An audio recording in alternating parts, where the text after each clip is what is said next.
So, yeah, that was all like around this time in I March. remember Collins giving me shit for getting second, and he was like, "Nice, you're a loser." Also, hello, Collins. I saw you pop in a little bit ago. You're fine to stay muted, but welcome. That really doesn't okay. sound like me, first of all. Hello, everybody. No, I think I did What's up, exaggerate a Collins? bit. But you're joking, I know. I just came back home, so I'm not really set up or anything. I'm going to go make some food as well, so I'm going to be like AFK for like the first like 15-20 minutes. But I wanted to make sure that I at least had like the stream set up so I could like. That's fine. We'll all wait for you. No, please don't. Yeah, I mean we can Please circle don't. back. Have you looked at what the list of stuff to cover? Please don't wait for me at all. Just run through that sucker because you're gonna need it. I don't want to be here forever. But Are you saying it's gonna take a while? It always takes a while, but you know, when I look at the people in here, it's gonna take even longer. So you know, just don't wait for me. Yeah. I mean, to be fair, like when it was just me and Pocky doing patch reviews back in the day, like we would take a normal patch and it would be like 4 hours. So I have a feeling this will take a little bit of time. Once again, please don't. Let's just run through the sucker. But yeah, I'll be back.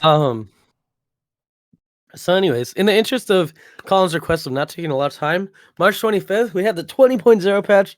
So that's when the Barons expansion, Forged in the Barons, was released. And Baron's Blacksmith came out because that was in the set. And Sarfang was the new hero. And that was it. Their lives. Okay, with regards to Baron's Blacksmith, I remember I was walking through the mall, and I was on call with like this group of people, and then I realized that the card got released, and everyone was like, "Who thought it was a good idea to release this card?" Like everyone knew it was toxic as fuck before release. I literally doubted. I made a command in my channel before it was released. Like it was so obvious that the card was like terribly balanced for Battlegrounds.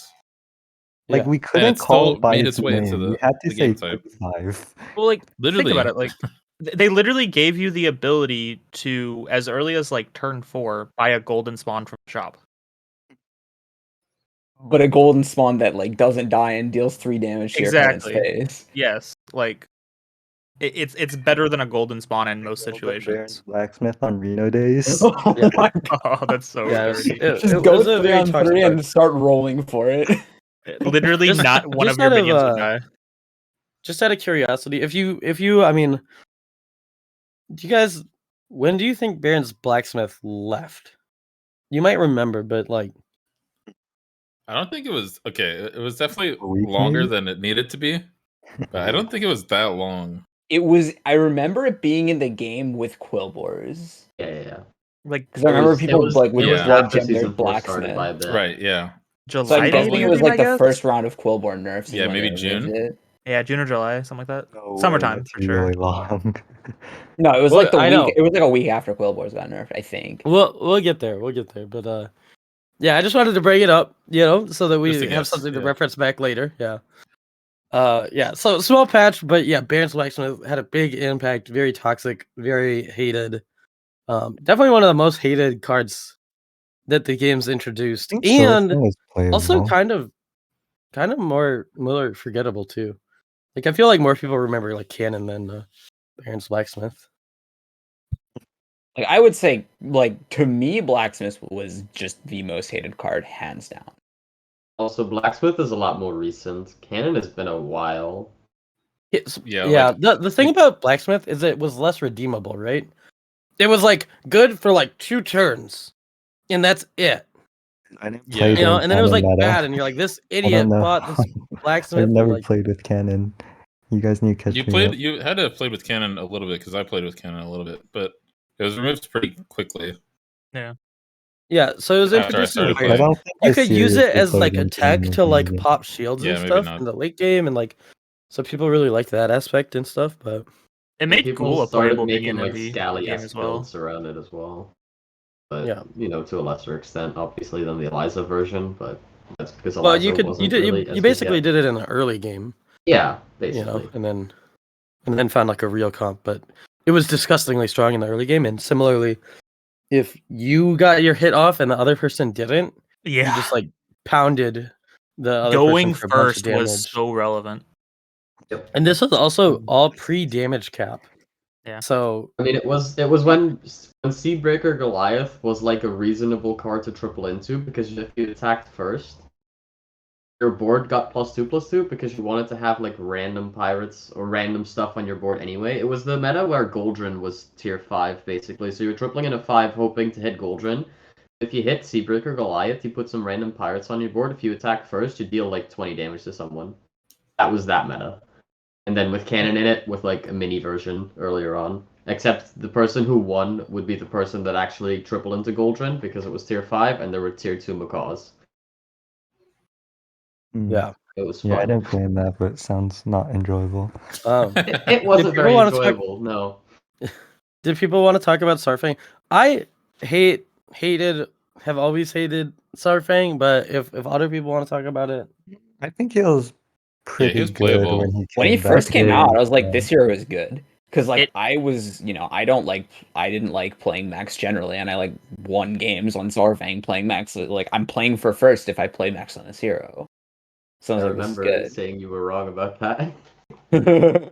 It fit Juice's play style very, very well. Because Sourfang played well into like the mech taunt bullshit. Yeah. Yeah, but with Arm it's kind of redundant. But but you gave yourself like a bit of a head start on your scaling and stuff, right? Yeah, you could do Harbinger with it too, right? I think. I liked Surfing. It still worked with Harbinger. You just have bigger Divine Shields. Yeah, and again, at the time, like Bolvar was also in the game, so like you had access to a 7 health Divine Shield. Yeah, Bolvar was like the hit. You're like, yes. Bolvar was a hit a lot of times. Like it was so good in Arm Comp. Like, yeah. Just going for Surfing sucks now because the meta doesn't really support its hero power.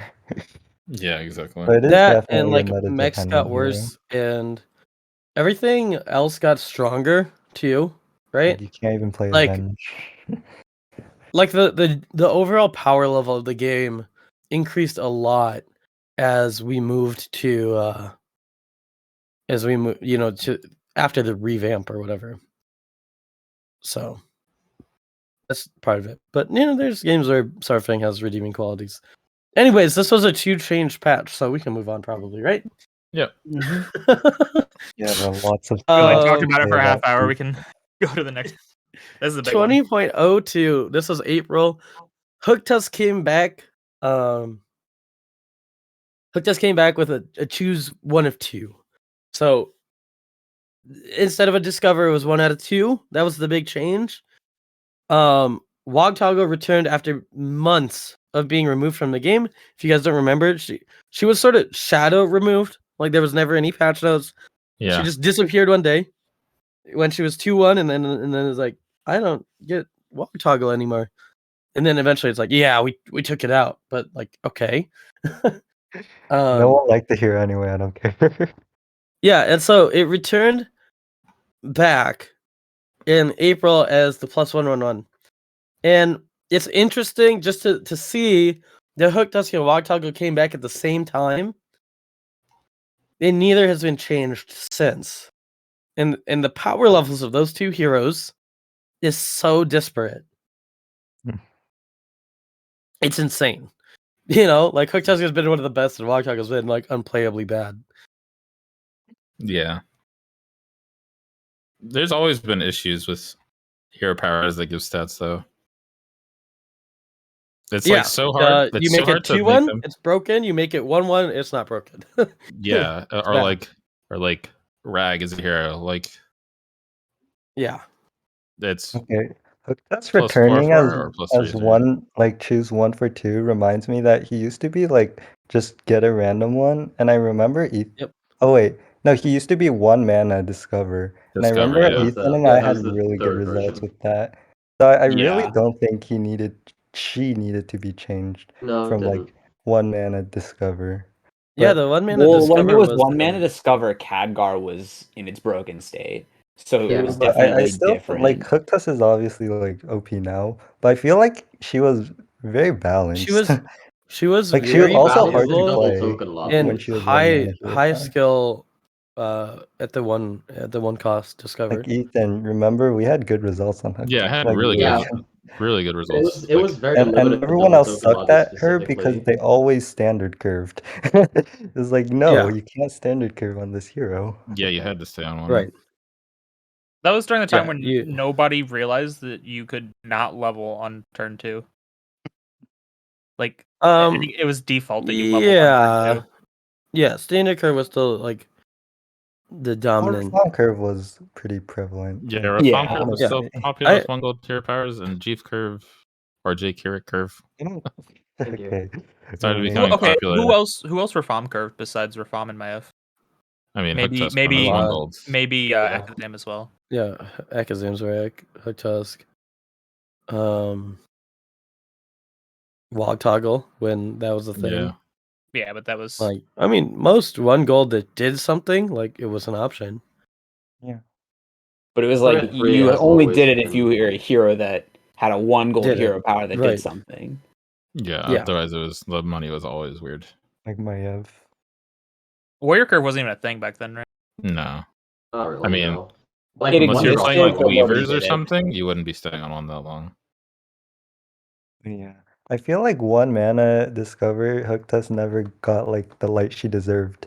Because even when she was removed for being like too bad or whatever, like I still thought she was good. And like it wasn't really popular belief that she was good. No, I think there's a lot of high MMR players that thought she was good, but I don't think it's another situation. I think like no, I think so. I remember a lot of actually. people talking about it. The problem was that if you went to the general stats, like the everyone stats on like HS Replay, it was by far the least picked hero.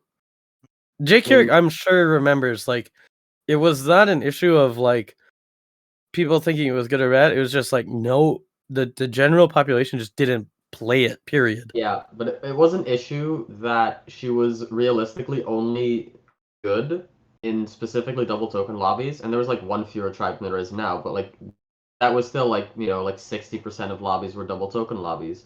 But the general player base doesn't look at the tribes that are in the game before they pick their hero. So if they pick Hooktusk and it's not double token lobby, they don't know what they're doing. They are just gonna lose, right? Because that 1 mana hero power in a lobby that isn't a double token lobby, and you're not necessarily sure what you're doing, it sucked. Yeah. I mean, it's the same sense that they changed it, right? It's the same thing that's going on now with like why Bran and Shudder are quote unquote low tier bucketed high armor heroes, right? Because like the general person just picks the hero when they see it, and then they realize later on that there aren't any tokens. But I would be happy if they reverted Hooktuss to 1 mana Discover.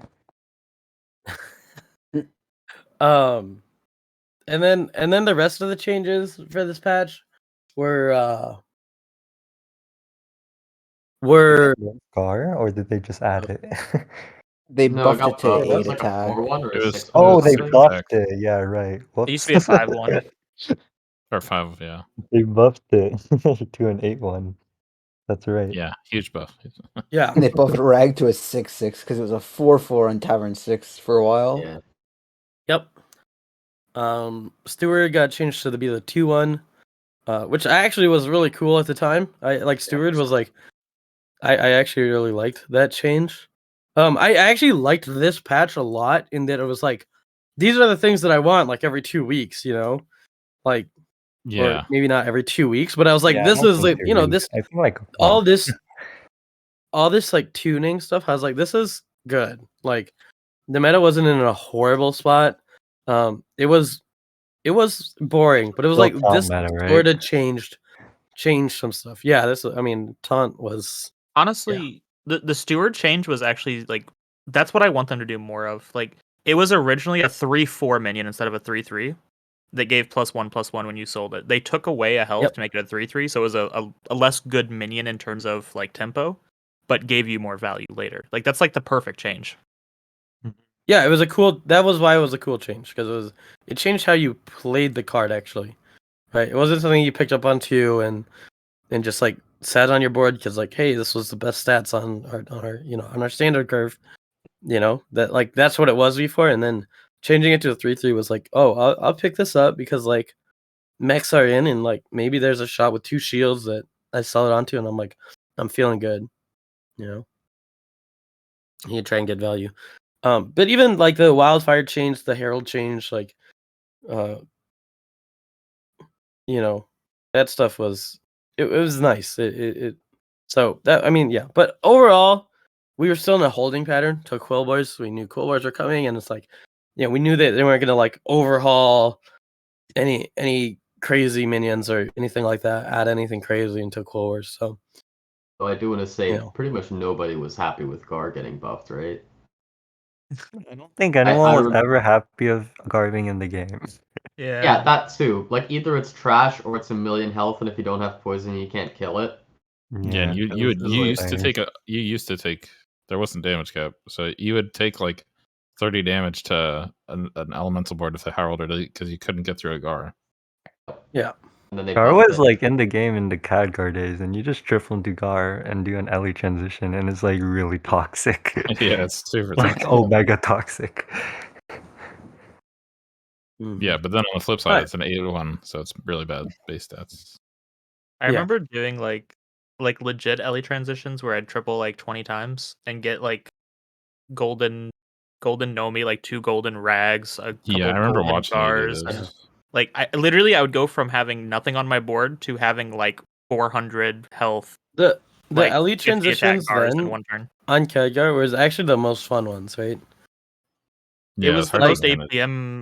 Yeah, like the ordering was very important. Yeah. For Caligos, the ordering is not very important, but you actually have to order with your little rags and discovers really well. Yeah, because you usually like you have the brand, you have like a bunch of Tempests you have to play. Like there's a lot to do.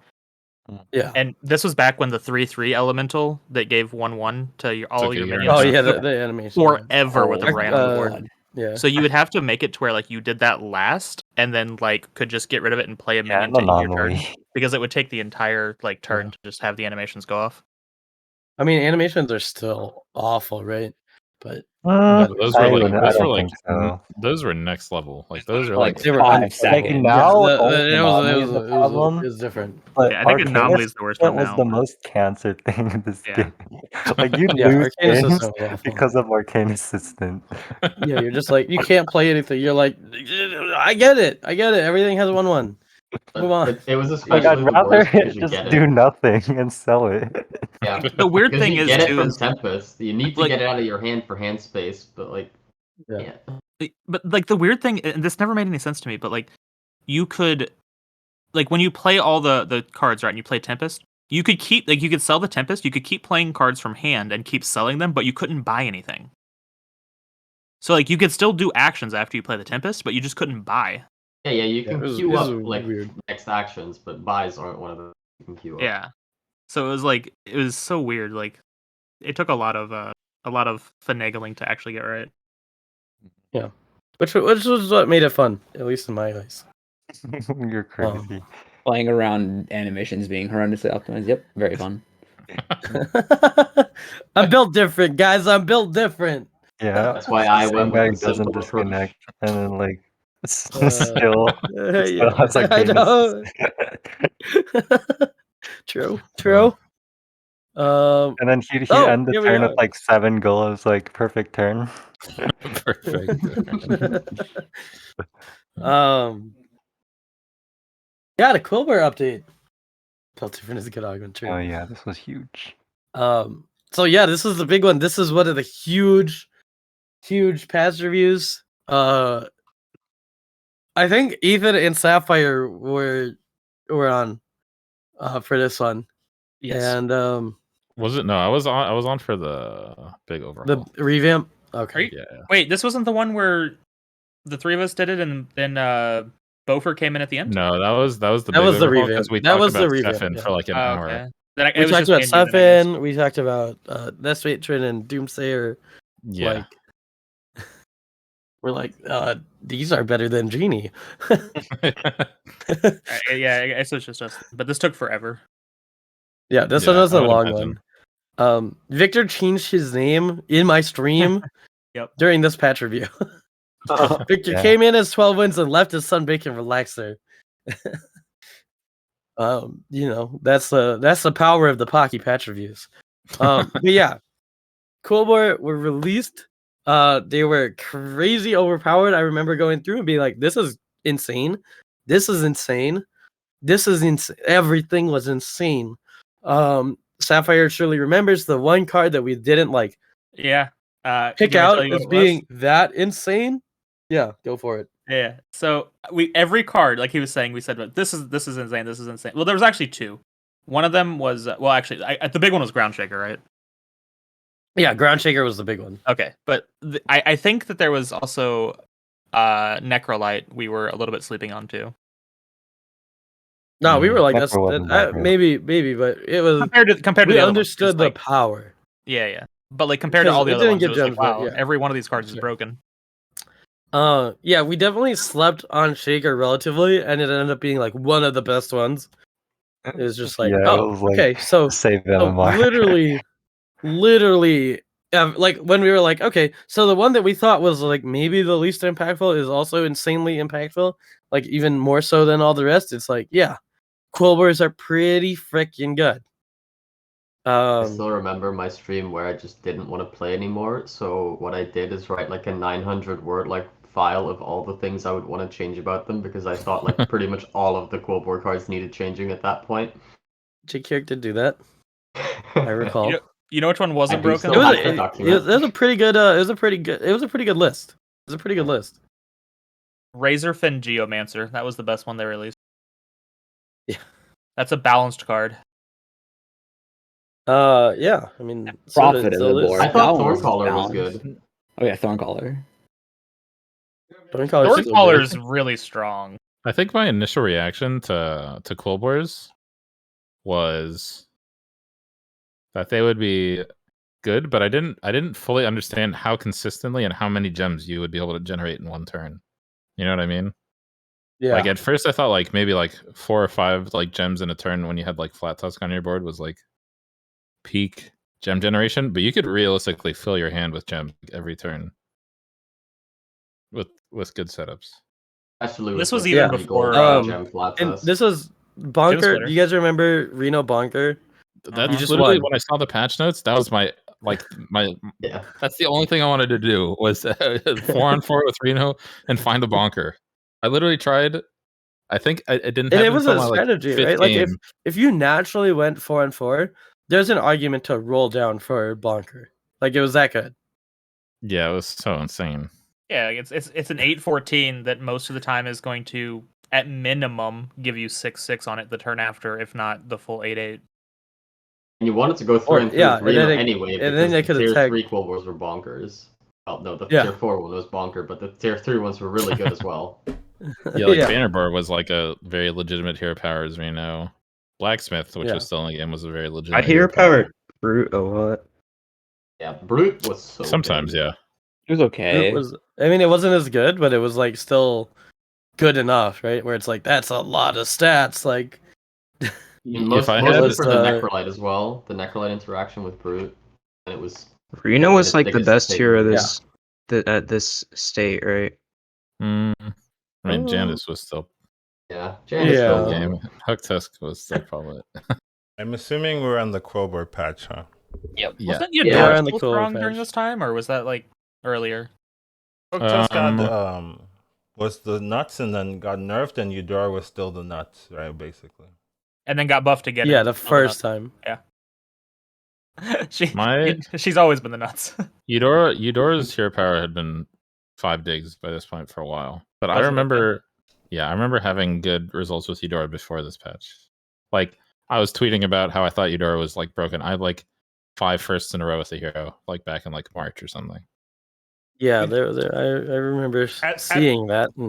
At the beginning, both Hook Tusk and Eudora was broken, but I knew I knew Eudora wasn't getting nerfed because no one was talking about it. So I was just annoyed because I was like, okay, they're gonna nerf Hook Tusk, and then Eudora is just gonna be like under the radar OP, and that's exactly what happened. So I'm just like, yeah. And then eventually they get nerfed it. but they always do that. Like they always look at the surface level like things we were talking about, and they ignore like, oh, but this thing is like just slightly. I remember Eudora, yeah, slightly OP, slightly like weaker, but still just like blatantly broken. But since no one's talking about it, and they're just focusing on the tier 1, the best hero, it just gets left behind until like 2 months later when they're like, oh yeah, we forgot about this one, but now we fixed it, and there's a whole nother problem to address. Well, and there were still people like talking at that point. Yeah, but there were still people that were like, Eudora might arguably be better than Hooktusk when like that was the case, right? Like Eudora was insane then, and it took people a while. Like Eudora was one that people actually took a little bit to figure out, because again, a lot of people were like stuck. They're either playing Reform Curve, which was a little bit weirder, or they were playing people didn't dig on one basically. And then once people figured out to dig on one with the like 4-turn digs, things were getting a little nutty then. Like the thing with Eudora is like I don't think Eudora was ever quote unquote better than Hooktusk, but the problem was like she was so much more toxic to face, because if you queued into her on turn 8, you were guaranteed to take like 20 damage. Like it was just so stupid.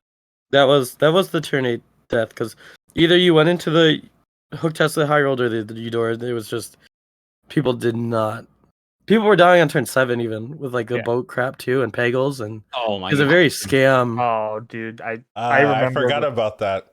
I still have it. It's still on one of the who is it that does is it Froden that does the I have Trollden. Sorry, Trollden. Yeah. I still have the thing on Trollden where I had the turn 5 lethal with a Khadgar and a Pegel summoning a bunch of golden a bunch of golden imp mamas on the guy on turn 5. Yeah. Do you have the link? I can find it for you. That's so good. Yeah, I'd like 34 the guy or something on turn 5 with 2 minions. I literally had 2 minions on my board. Oh, you were doing that. Okay. Yes. I literally had 2 minions on my board, and I killed the guy on turn 5. Like Pocky has a clip that's made it into compilations with Pegel. I remember the first time I took like a Pegel scam was to Slissa, and then I found out that she streamed through that, like through dying to her. I was like, I wonder if anyone was streaming that. So I found her. It was like she had the WSOE scam too. Pegel was like way before this, right?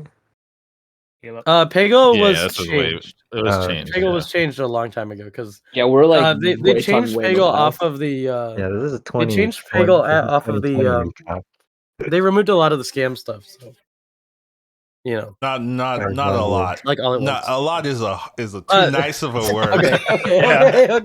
Fair. They got rid of like Cannon and Pegel, and they nerfed Eudora like all at the same time. And like Rat Pack changed. Rat Pack moved to 3. Rat Pack was on 2 that patch. Yeah, that was a Deathwing patch. So you'd get like the 1 buff, and it was just like you'd kill the rat last on turn 3, 4, and you're like, okay, cool. Man, Rat Pack on 2, like I remember that was when Deathwing was actually really good, and basically it was just a race when you're facing someone like who got the Rat Pack. Yeah. And if you got double Rat Pack early as Deathwing, you could literally just go straight to 6 and not buy another minion. Well, that was before Deathwing got nerfed. Right? Wasn't the classic Deathwing? It was +3. Deathwing hero play was like you just buy Rat Packs and then you do a Khadgar transition and you win. Or just go straight to 6. Like you could go straight to 6. Usually you went straight to 6. It was before when Deathwing was like first released at +3 attack. You found 2 Rat Packs and you went straight to 6. Like that's how like and the curve worked.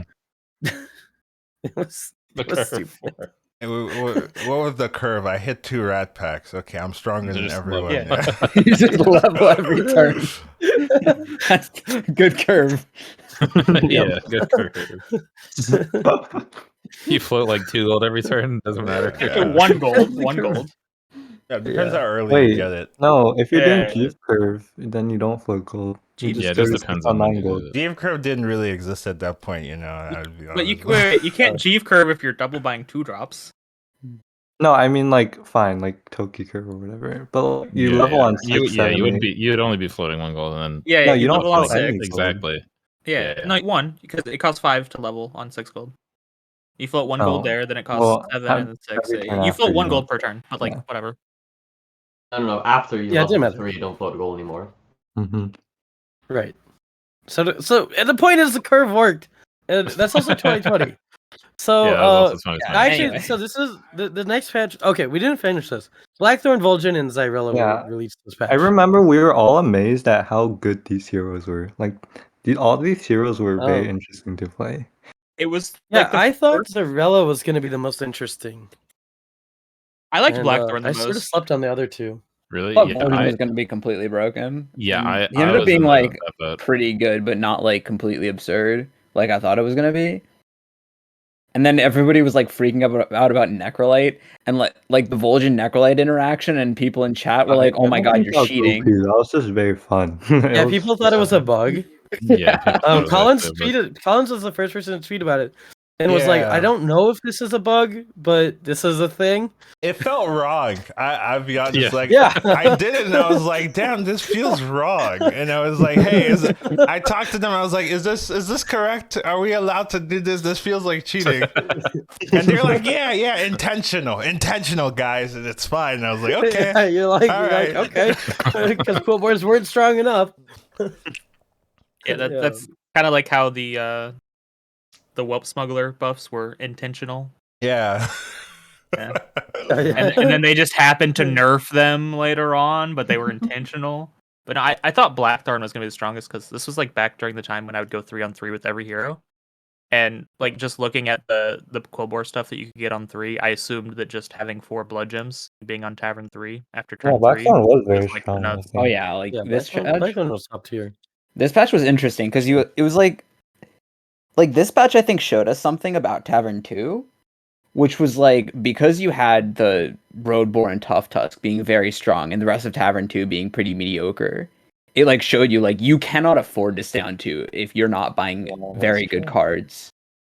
Yeah. And I think that's basically where Standard Curve started to very much die. I mean, it was a period of time for like a year and a half where basically after every single like patch with new minions, you always go 3-on-3 because people don't know what they're doing with new stuff, and if you put more 3-drops on your board, you win. Like that had been a trend for a while, but at the same time, I mean, new broken, patches right? is definitely like a thing too. For better players that can recognize like the broken stuff, they have a huge advantage because it takes everyone else a second to catch on, and like Quillboards were definitely like all the streamers were like, "Oh my god, this stuff is nuts, dude!" Like, and then the thing is, this patch didn't last very long. Yeah, it was like 8 days or something. Yeah. They had to fix Collins knows very well about this, right? So we could go to the next slide because we could hear Collins' insight. They nerfed Quillboards before the Battlegrounds Brawl Invitational played on a separate realm that got the patch before the public did. And so we were watching it play out before it was publicly released. Yes, they invited us. They were like, "Hey, we're going to have these nerfs in, but they're not live, so don't tell anybody." Blah blah blah. We'll play them out, and we'll see. Like, here are the notes, and it was a little bit weird because it's like, okay, here are the notes, but you can't practice it at all, right? There's no way to practice. Only theory. Yeah, so you're just looking at these notes and being like, okay, so it's a different game. All right. Now we have a tournament that day, and I'm just like, all right, what can you do, right? But I feel Blizzard. That sounds fun. Generally, I feel like Blizzard loves doing that because there's been so many like tournaments. Oh, they do it all the time. That I've played, and then like I've practiced for it, and then like the day before, 2 days before, there's like a whole new patch that changes the meta, and I'm just like, here we go again, right? It almost like reduces how much you learn or how much you've practiced, and just be like, okay, can you adapt? Are you a better adapter than a better, like, No. It was, can you get Flat Tusk Agam? Well, can you understand the changes in the meta to know what to do? I guess is another way of looking at this. Yeah. And they do that so often. So this is just one of those cases where they nerf things and then there's a tournament right after, and you just happen to be in those tournaments. So, I mean, to be fair, like the nerfs were warranted, right? Like Quillboars were so stupid, and there was no reason not to do Quillboar stuff, right? And anytime you have a meta like that, it just becomes so yeah. And so Tesla was very strong. The tournaments of it would be very, very boring. Yeah. And so that was one of the quickest nerfs we'd seen. It was 8 days. Like Sleepy said. This is when Baron's Blacksmith was removed. So that was the overlap. No, it took like it 3 was months removed like 2 hours after the patch, right? It was still in the game, or am I remembering wrong? Like You're probably it was remembering quote after unquote the... removed, but it wasn't removed. Am I crazy? That might just be a bug, you know. You'd have to have played in that 2-hour window, which it's pretty specific. Or maybe there's also a thing. Like, it was set to be removed. If you didn't when update your Clovers got client, released, but it didn't. I think the client just didn't update for everyone, and so you could have been playing on an old version. No, I think like they said it would be removed when Quilled Wars were booted, but then it wasn't removed, and everyone was like, "What the heck?" Does no one remember that? Maybe no, everybody just assumed it was going to get removed, and then it didn't, and then everyone was pissed. Oh, no, okay, people thought it was going to be removed when Flat Tusk went from 3 gems to 4 gems, I think. No, it was removed before that. Yeah. People thought it was probably going to be removed when Cool Wars released, and then it didn't. Yeah. But I don't know. Yeah, and then people were mad. I don't know. But yeah, so Cool Wars got nerfed. Like, it was pretty intense how much they got nerfed, like, across the board, right? Like, very few of the Cool War minions didn't get hit. Shaker, like, Flat Tusk was the big one that didn't get hit, right? So Agam, Shaker stayed the same, but Flat Tusk gem generation was still really good. Shaker got nerfed. It used to buff itself as well. True. Yeah, that's true. Yeah, sure. There we go. So yeah, there's like nerfs almost across the board on like all of the Quillbar stuff. So like Road Warrior was like a 2-5 or whatever, or something it was a 2-4. nuts. 2-4? Yeah. Yeah, 2-4 to 1-4. Yeah, it was a 2-4. Oh, a 2-4 to 1-4. That's right. I knew a stat went missing somewhere. That's right. Like it was still the best 2 drop. Wait, did Peter play during this patch? Yeah, I was number 1 for. Well, at the start of when Quill Wars were in, I was number 1 for like the whole time, and this is when I first joined Twitch too. So I remember like when Quill Wars were first released. Yeah, that's when I actually started becoming serious about Battlegrounds, because before that I was just playing standard.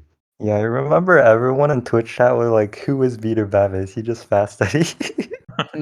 Yeah, so yeah, because like everyone knew you were like climbing a lot, like really fast. You played a lot, but no one knew who you were. So we just called you fast. Anytime you see someone in your games like all the time and not on Twitch, you're like, what? How do they spend this much time playing the game and they're not on Twitch? I mean, that's just like. I said he didn't join Twitch either for a long time. No, I know. And there are so many theories about like because Fast Eddie would like go on these crazy win streaks and then be like off leaderboards. Like people legitimately were like, "Is it a big brother and a little brother?" And the little brother just like lose it. Like people were like, and he played like 24/7. I mean, he still does. But you're like, how's this? Like this guy's Fast Eddie all and Fast Eddie's day. alter ego. You're like, what? But yeah. Do you remember anything interesting about this, or like how you got number 1? Did you just force Cold Wars? I remember I almost went 3-on-3 or 4-on-4 every game. I forced Cold Wars, and I think just playing a lot helped too, because I mean, like almost every game was repetitive. It was just Cold Wars, so playing a lot definitely helped. And yeah, and this was right after the reset too, so playing a lot definitely helps in the first week, right? Like you just sit on top while other people haven't gotten there. People that just duoed.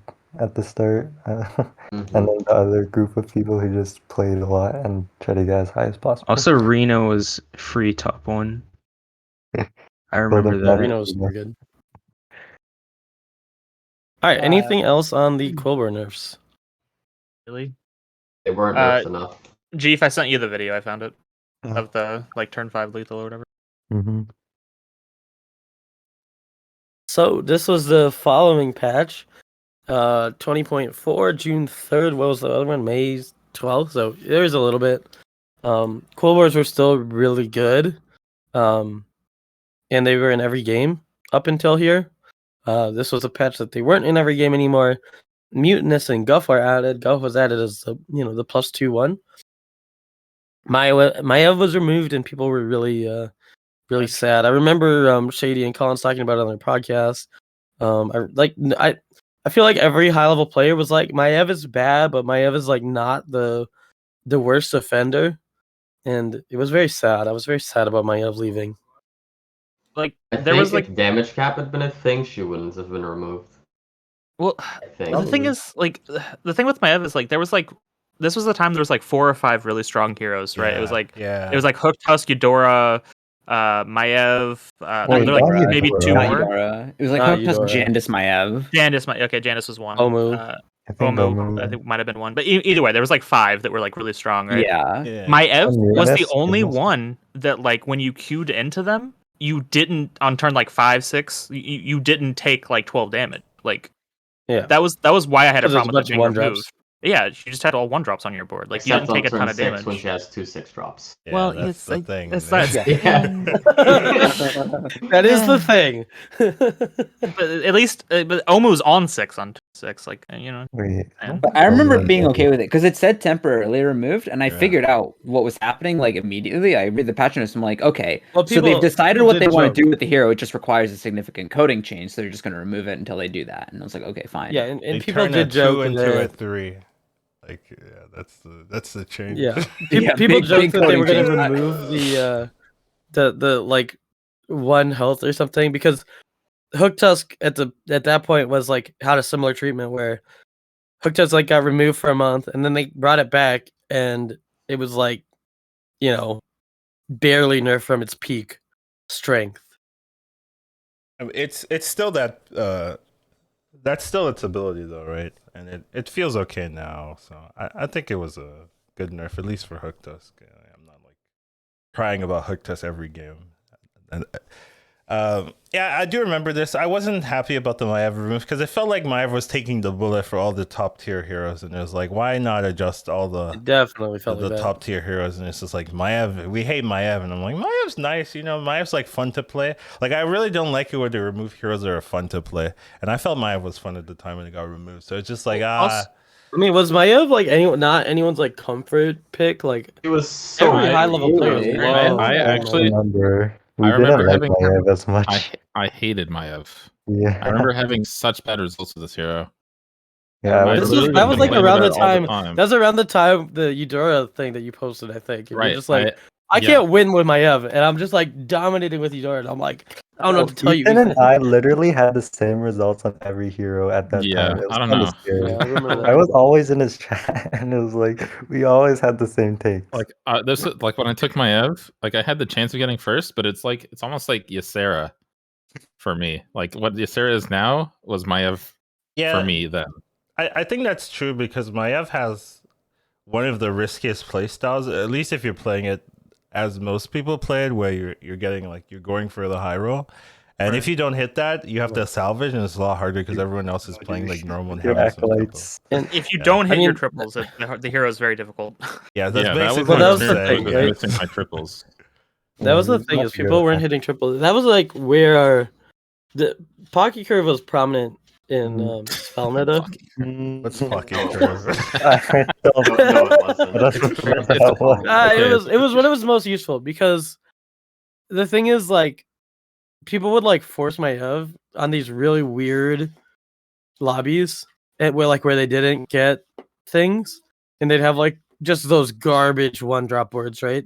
And they'd just play the Reform Curve like blindly, not thinking. They'd have like a Whelp, like just no pairs, just shitty minions, and they would die in 8th, and they're like, why is this happening to me? And leveling was the alternative where you hit your triple chances down, but you wouldn't take ace. And in lobbies where you can just outskill, like you would outskill. So, like, I don't know And you what could like still hit triples. when she got removed. I don't know what the win rates were, like the overall global win rates of like her compared to, you know. He was like the second best or best hero. Yeah, like, I think she She had was- the she was, highest like, way win ahead of rate me. though. Had like the I highest know- first place. Yeah. For me personally, I had a 1.88 average placement on her over 44 games. I think it was when she got removed, like over a 2 average placement in 40 games. Yeah, It was only super nutty how like good that hero broken was. She was heroes very can do consistent. that, yeah. I remember picking her over double token Jandis sometimes just because I knew for a fact that I was going to win if I picked my Ev. If I picked Jandis, I needed to get a token on turn 1 or turn 2. Yeah, she was It the most was safe that hero, simple. I'd say, for Yeah. sure. Yeah, she was just like that's why she was like the comfort hero for a lot of people. Like it's just like Yeah. I'm good. Like I'm gonna do good things this game. This was Except actually a for- really big patch, like in terms of play style, like because like Guff was broken too, right, when he was first released. Yeah. I don't It's so think weird. Guff was broken. I don't It's think so it was. weird. He It was should have so been Yeah, strong. Guff was so strong. I think the reason being is that Guff was a 2 consistent third place, in Really? my opinion, and that's not a strong I hero. don't The agree. strong hero doesn't get consistent. I third mean, place. No, It was like second or a third. worst case scenario third place. Oh. Were you Yeah. still Yeah. staying on Yeah. 4 the Yeah. whole game though? Like, was this still when you were like in taunt meta, still trying to stay on 4 the whole time? Like, I think I got third every game. I'm like Ethan. What do you think? Yeah, I had a I think similar we had the experience. But, same. okay, but I think you guys but I don't think- count. Yeah. No, but I think You had the same We result. slowly realized that Ethan and Jeef are just bad at the game. We're like, No. yeah, well, no, we just Okay, didn't do so- very good. No, like, I the was main actually thing- pretty good at the game. Yeah, the main thing about Guff, which was so weird, is that they introduced a hero that had a hero power that read basically the same as Queen Wagtoggle unnerfed, Yeah. and then they decided to nerf Queen Wagtoggle. Yes. Like, I thought it's it such was a weird balance choice to introduce a hero like this. Was oh shit, what was his name? Was Tyrion still in the game at this point? no. I've Tyrion's never been played gone Tyrion. for like Yeah, I've so never long. played Yeah. Tyrion is, yeah. I Tyrion played did the not game for a exist in while, okay? 2020. They all the patches blend Or together. I'm sorry. 2021. I don't even know if Tyrion existed in 2020, to be honest. I think he was got removed definitely in gone. like February 2020 something. I was like gonna that. Wait, was say, he like, actually I started removed in playing- 2019? I started playing in June or July of 2020, and he was not in the game. Yeah, you've never seen Tyrion. Yeah. Okay, yeah. So. Yeah. Oh, by the way, I didn't mention it before, but we skipped the what was it called, the Baron's Blacksmith being removed. Apparently, it was in the game for like all of 6 weeks or something. No. We It was talked 3 about months. it. We talked We about didn't it. skip Every it. month? We mentioned it. Yeah. Where It was I in at? May. I don't know.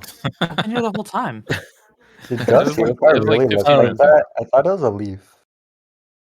It does not look like that. Yeah, it doesn't. I pulled Wow, that from the it patch looks notes. I don't know what to leaf. tell you. I That's swear. not the, Yeah, yeah, it no. definitely It's doesn't not the look thing. like It looks like I didn't notice until you brought it up, but that is. Yeah. I mean, that's not even a Guff hand, right? Like Whose that's not hand what is Guff's that? hand looks like. Oh, what? Where did they get I that? mean, that is a Tauren hand. They're just using Okay. different art. It doesn't matter. Like it's just I like Yeah, a Groot yeah. hand. Much more Groot Did we hand than find a Guff bug hand. in the Didn't game? leak? A bug. Yeah, we should probably report was, yeah. So Hexer and Marauder, we didn't mention, but Hexer and Marauder was also added here. It was amazing. Yeah, that's- so good. Replacing Oh, Siege no. Breaker. It made 4-on-4. Like if you hit it, it was just like, oh, thank goodness. But I love This- Siegebreaker so much. This gave Reno Really? another out to hit if he went 4-on-4. yeah. Yeah. Not just Reno, because the other heroes could do it as well. But like, it made 4-on-4. It was much instant more viable. stabilization. You know what I thought was weird, especially with this Hex Marauder ad? They kept adding stuff that made power leveling stronger. And I was like reading all the patches, and I'm just like somewhat confused because I felt like power leveling is kind of an unhealthy way to play because you high roll and you dominate and there's like no chance. Or you whiff and like it feels bad. Yeah, and like you what's the just point lose. of playing what's the point of all the other tiers if like the goal is to just go 4-on-4 and find good stuff right away. But they kept making it like safer and better, and I'm just like, is that really how you want to balance the game around, and I was just like confused when I saw the Marauder being added. I didn't like mention it, because I didn't want more people power leveling, but like when I was talking with Shady, I was like, this is a little bit weird. But yeah, it's I always thought that's a bit weird, and they still do that even now, right? They keep adding stuff where Avenge really disincentivizes. Yeah, okay. Well, I feel like Avenge is like an unintended consequence of like them not knowing. Oh, this is gonna, really.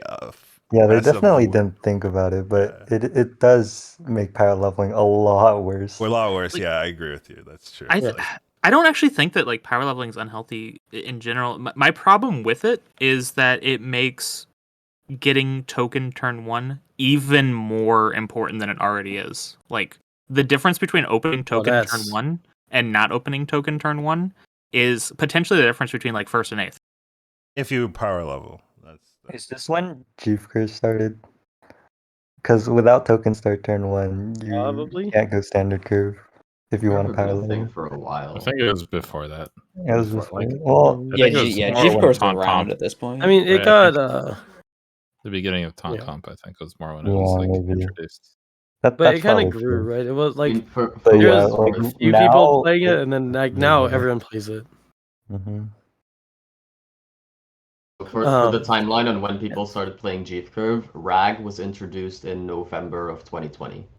Oh, okay, yeah. So it was like a little after that, probably. Yeah. Have we talked about Munis at all? No. No. We haven't even talked about the Anus yet? Yeah, I remember like Munis was good.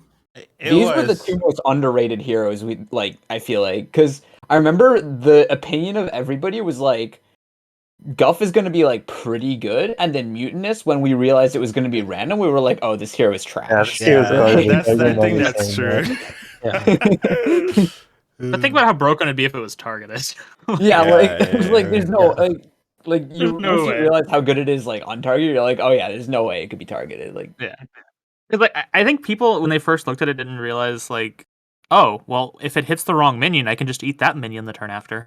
Yeah, no one's thinking people like definitely that. missed out. Stats keep stacking, right? Like they stack every turn until you eventually get them where you want them. I think people didn't recognize like you don't lose stats in the early game. Like you just don't. Like the stats stay on your board.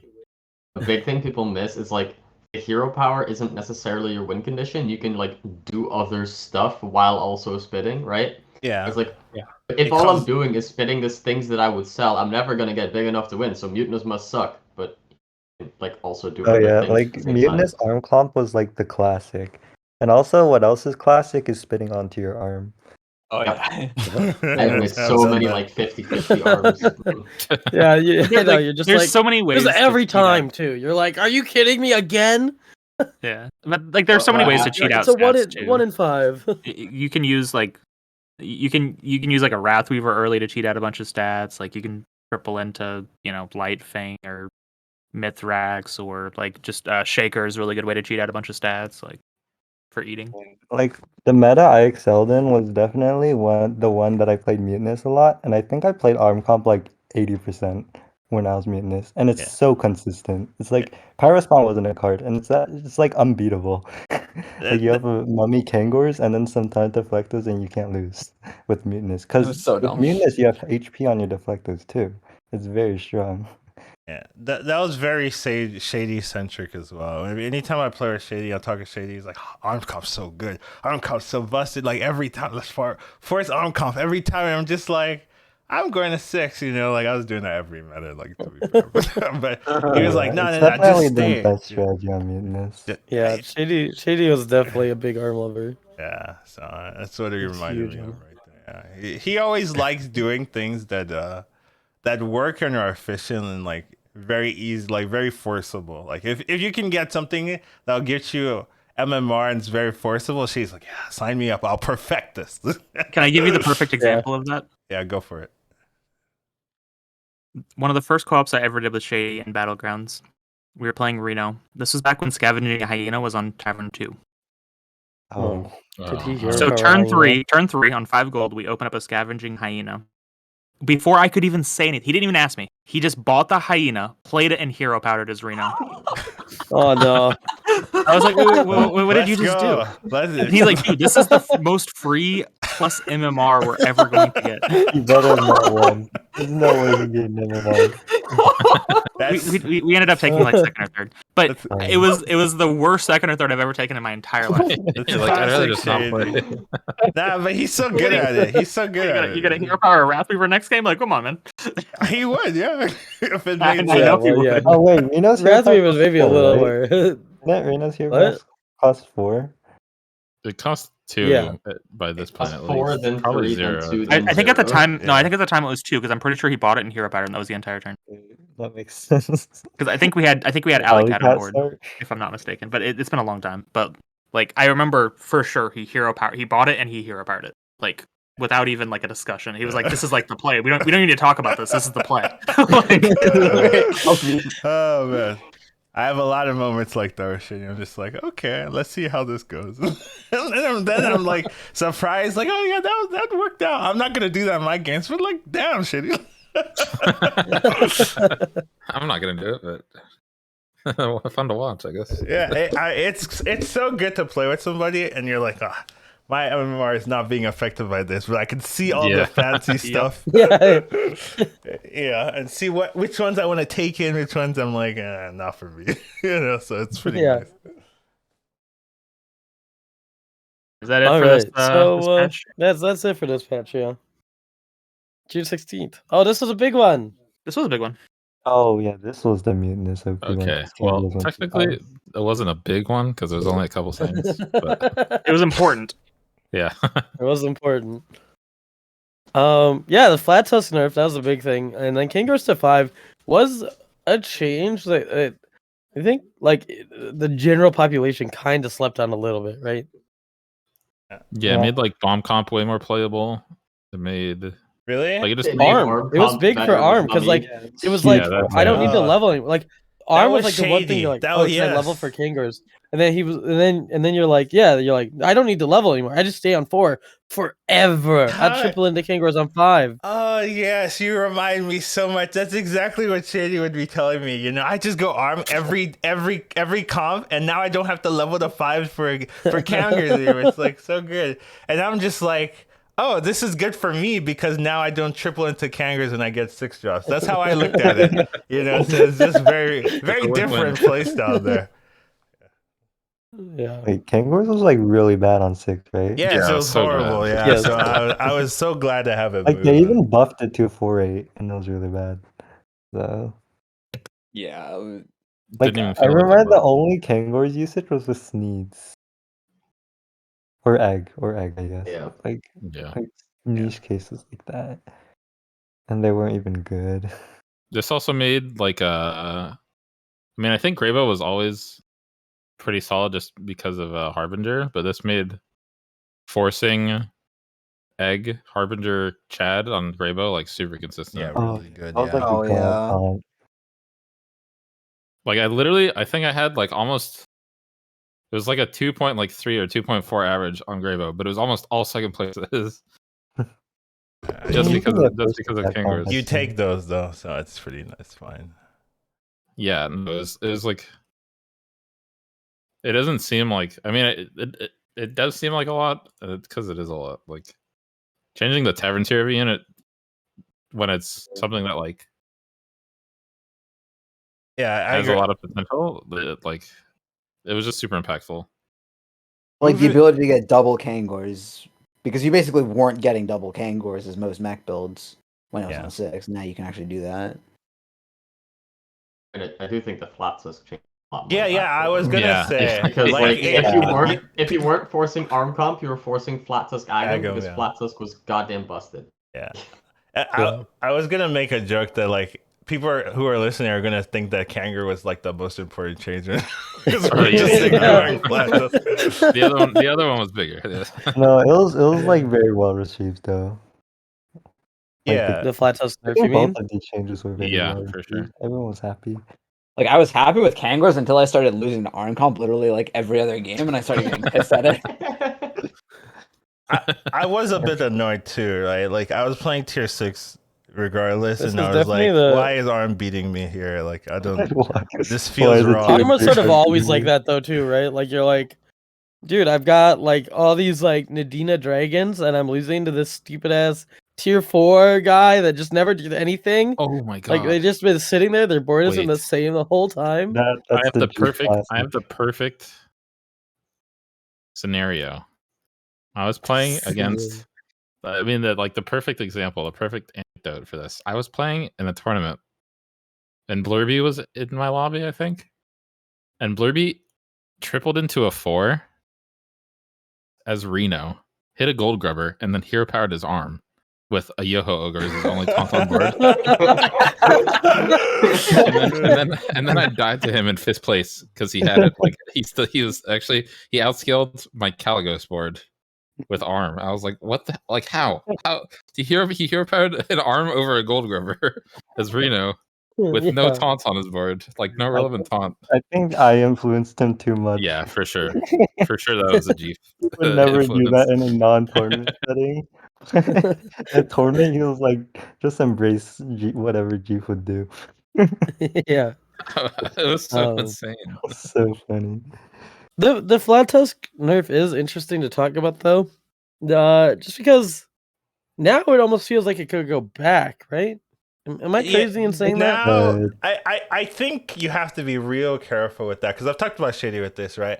And the difference between 3 and 4 is like the difference between getting like it's big. 7 gems like without trying and like 3-4 gems without trying. So yeah. You do have to be careful because I mean the one counter argument is like Gem Splitter is too busted. Like that card doesn't make any sense when you look at this card. So like that's the one thing where I'm like, yeah, well, Gem Splitter's in the game side, maybe it'd be fine. But then I mean, right, Gem Splitter's a 3-drop. Yeah, I know. That's why I'm like, yeah, maybe it's fine either way. But I you're can in the definitely... late game and you're just like, no question, I'm selling the flat tusk. Like we're keeping this 3-drop, baby. Like it's like not even close. Yeah, and I don't have to spend gold. Amazing. yeah. Like, I can just roll for whatever. Yeah, it might be fine. Like, yeah, that raises the interesting like thought exercise. Like, what if Flatus and Charlie were like, what if Charlie was like 7-7 and Flatus with 3 gold left? Like, they wouldn't be that strong. Like, they'd make tier 6 better. Wouldn't they're already not that strong in the first place. There's been power creep. There's been power creep. Sure. I think we can say that pretty clearly. You can revert those, right? Yeah. Like Quilbers were OP before, but now like everything is OP. Yeah, I think it also just depends on how other things are adjusted, though. Because if other things get nerfed and those get buffed, then it'd probably be too much. Yeah. There's a question of do you want to like actively raise the power level even more by pulling because we these do need things to raise up the to power same level of tier 6 because tier 6 is kind of garbage right now. I think the issue with tier 6 is not the like decent cards being not good enough. The issue is there's just too many terrible units on tier 6. I feel like That's true. it's a relative power thing, right? Like 6s are so much harder to get when 4s are almost as strong or often better and on 4 and can give you tempo and like stabilize you faster and you're not like wasting econ in 2 turns, like right? Okay. Like if 4s were worse and you had a more natural, like, okay, I'll go to 5, I'll triple into 6 because like I don't feel bad about the power levels of the tiers are imbalanced. I do agree with that, Pocky, completely. So Tavern 4 is like it's also like it's in a weird spot because like tripling into 6 is not very strong. Yeah, but being on Tavern 6 is really strong. Yeah, exactly. Yeah, that's true. Yeah. The fact where like Seafood Slinger and Hamol, like tripling into those are absolute garbage, but being on 6 with even those Amalgadon is very strong. Yep.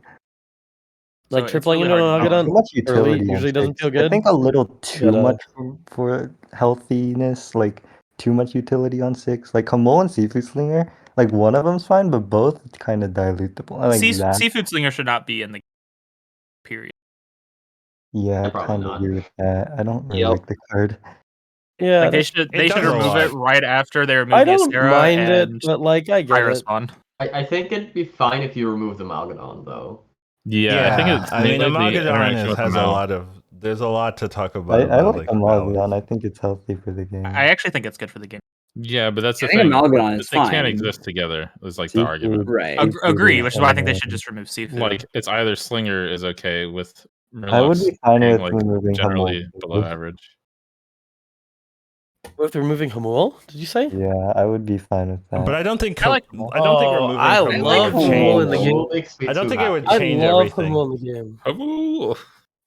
Like the thing is, Hamul Hamul is like doesn't the feel like it's consistent- doing like, it's anything not- particularly toxic. It doesn't Right? If you look at destroy those two early. cards, In late game, it's like consistency. I love that.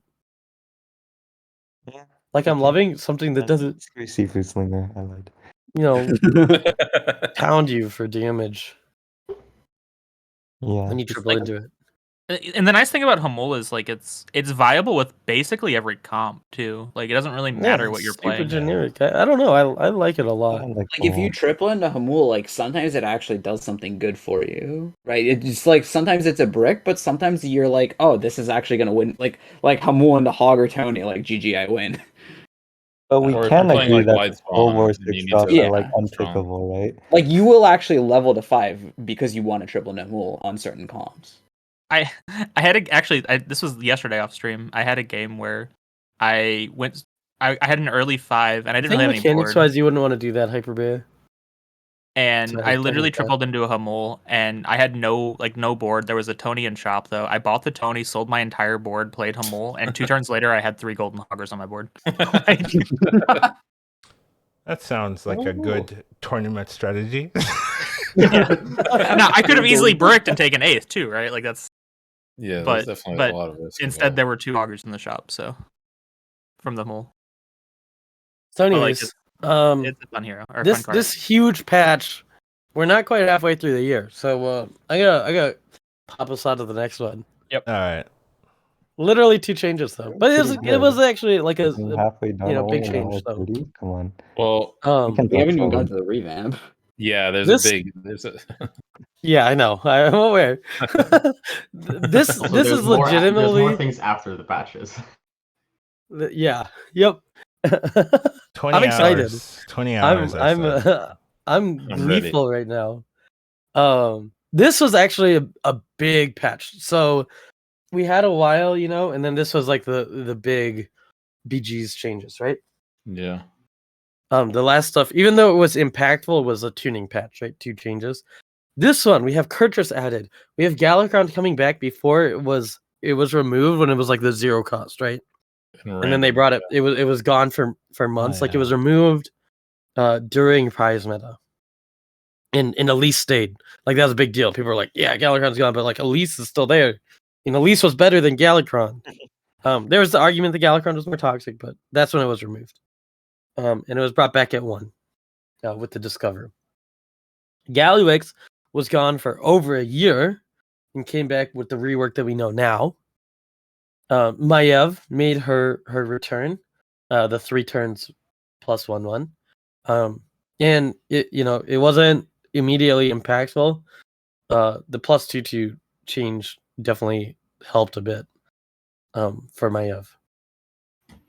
Bran was reworked from the refresh and fill your board with battle cries, right? Like that was the 1 gold. Yeah, I remember that. Like, yeah. That it was. Okay. I don't even think it was removed. I think they just changed it, but I can't remember. Maybe it was removed. I think it was just like bad though, and then they changed it to this. Wait, why do I have a memory of thinking Bran was playable? Before He this? was in his first iteration whenever you. Yeah, that I one was remember if it's fun. whenever you bought or whenever you played a battle cry minion, a random minion on your board got plus 1. That's not. That It was was when He before. definitely they- wasn't playing the game at that point. Yeah, I was in. Yeah, I didn't even know that. Yeah, the first. I didn't know that was No, the first. Probably because so Khadgar existed, and so then you would like get tokens. you Yeah, could I force think triples. if You you're could force Murloc, triples Oh, with the rolls. I did I that. When think both I tokens saw were it in, in- and Yeah, with the one right force tribes, you triples. could force triples. Yeah, like Yeah. I did super well with Bran when his hero power was the 1 mana Oh replacement yeah, with that's what battle I cries. remember. He wasn't absolute garbage. Yeah, I did so well with him because like you triple into a 3 with usually tokens, and then Hit like all you had to do Khadgar. is find 1 Khadgar and you win the game basically. Khadgar. Yeah. Just a Kegar. Yeah, the 16% chance. Copium. Okay. yeah. So this was brought up in chat, and I'm curious if any of you guys remember. I remember for sure. Do you guys remember what original Gallywix was? Yeah, you'd hero No, power.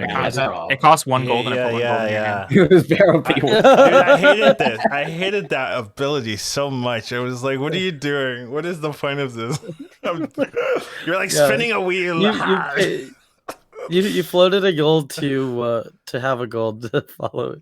Like you got a coin that you could use later. That's like for the time. It was like one of like the original sort of the ones that was there, but yeah, it was gone for a long time before they reworked it here. When do you use hero power? No, like you do like you Toki didn't. curve or something. You just do it when you were otherwise gonna float a gold. Yeah. You just float a gold. You're like, I'm gonna save it. Oh, I'm so good. I'm Gallywix, the money lord. Cycle a mug and then like hero power. That's pretty good. You banked like 4 gold a game. You maybe like reform curve with the hero or something. I don't know. Yeah. So, Humul was added. Humul was new on this patch. Deflecto was buffed from +1 attack when a mech was. This was like a crazy buff. Remember, because like armor is still a thing, and we're like, why is Deflecto getting more attack all this? Like, was this necessary? I understood it. The point, like at this point in the game, Deflecto was like top 3 of like cards that could get nerfed, and then they buffed it. And like, what the hell? Yeah, it was very interesting. I miss Cobalt Guardian. Yeah, I do. I miss Cobalt as well. With the Deflecto nerf, I thought it was okay because it didn't really change how you played ARM, but it changed how you played like regular mech comp with Deflecto, and I think they wanted to incentivize that play style and like have that be a viable option. So definitely, I realized after like a few weeks, I noticed the buff impacting things like when you just had menaces, and then it's like all of a sudden like wait that like that wouldn't have like I wouldn't have won that fight if the old style. So it was interesting. They wanted to buff bot mechs like Death Rattle mechs, Sorry, yeah, what? Junk Bot on 4. I think where I noticed it most was if you had a Deflecto and Karashi set up on Greybow, but you just taunted a bunch of mechs with Death Rattles. You slap a Deflecto in the front because it's a Divine Shield, but then it would also gain like ridiculous amounts of attack. I think that's where I noticed it the most. Yeah. Mama Bear was changed. Does anyone remember the Mama Bear change here? It was simple, but it was 4-4-5-5, right? Yeah. And then Gar so that was a big deal. 8-1 to 8-8. Yeah, it was the return to Gar's greatness of becoming an Inhibitor. This is when Gar started getting really toxic. Yeah, I remember playing Jandis. Gar was actually annoying at this point because you just like I remember playing Jandis, going for 2 6s instead of 2 5s, hitting double Gar and just like swapping an Arcane Assist in a turn, and like nobody killed them. And then you're unbeatable. I just dealt like 20 damage to my next 3 opponents because they couldn't get through Gar. Unfortunately, playing the Arcane Assistant took the entire turn, but it didn't matter. Yeah, I'm saying I'm just swapping my 1 card. That's all I do for the turn. I remember. This is also. Oh, go ahead. I remember not liking Homo being added because I was like, you're just diluting the 6-drop pool. Come on, I want to triple into good 6s. Dude, I liked that Homo was a miss early. So when you tripled it, because I felt that at that point in time, tripling into early 6s was like too strong. You see, that was my whole game plan, so I hated this change. I was like, stop making my strat weaker. Oh, I hate it. Like I came around to Homo, but that was like a month later, or like at least like 3 weeks later, where I was like, oh, Homo is actually pretty good.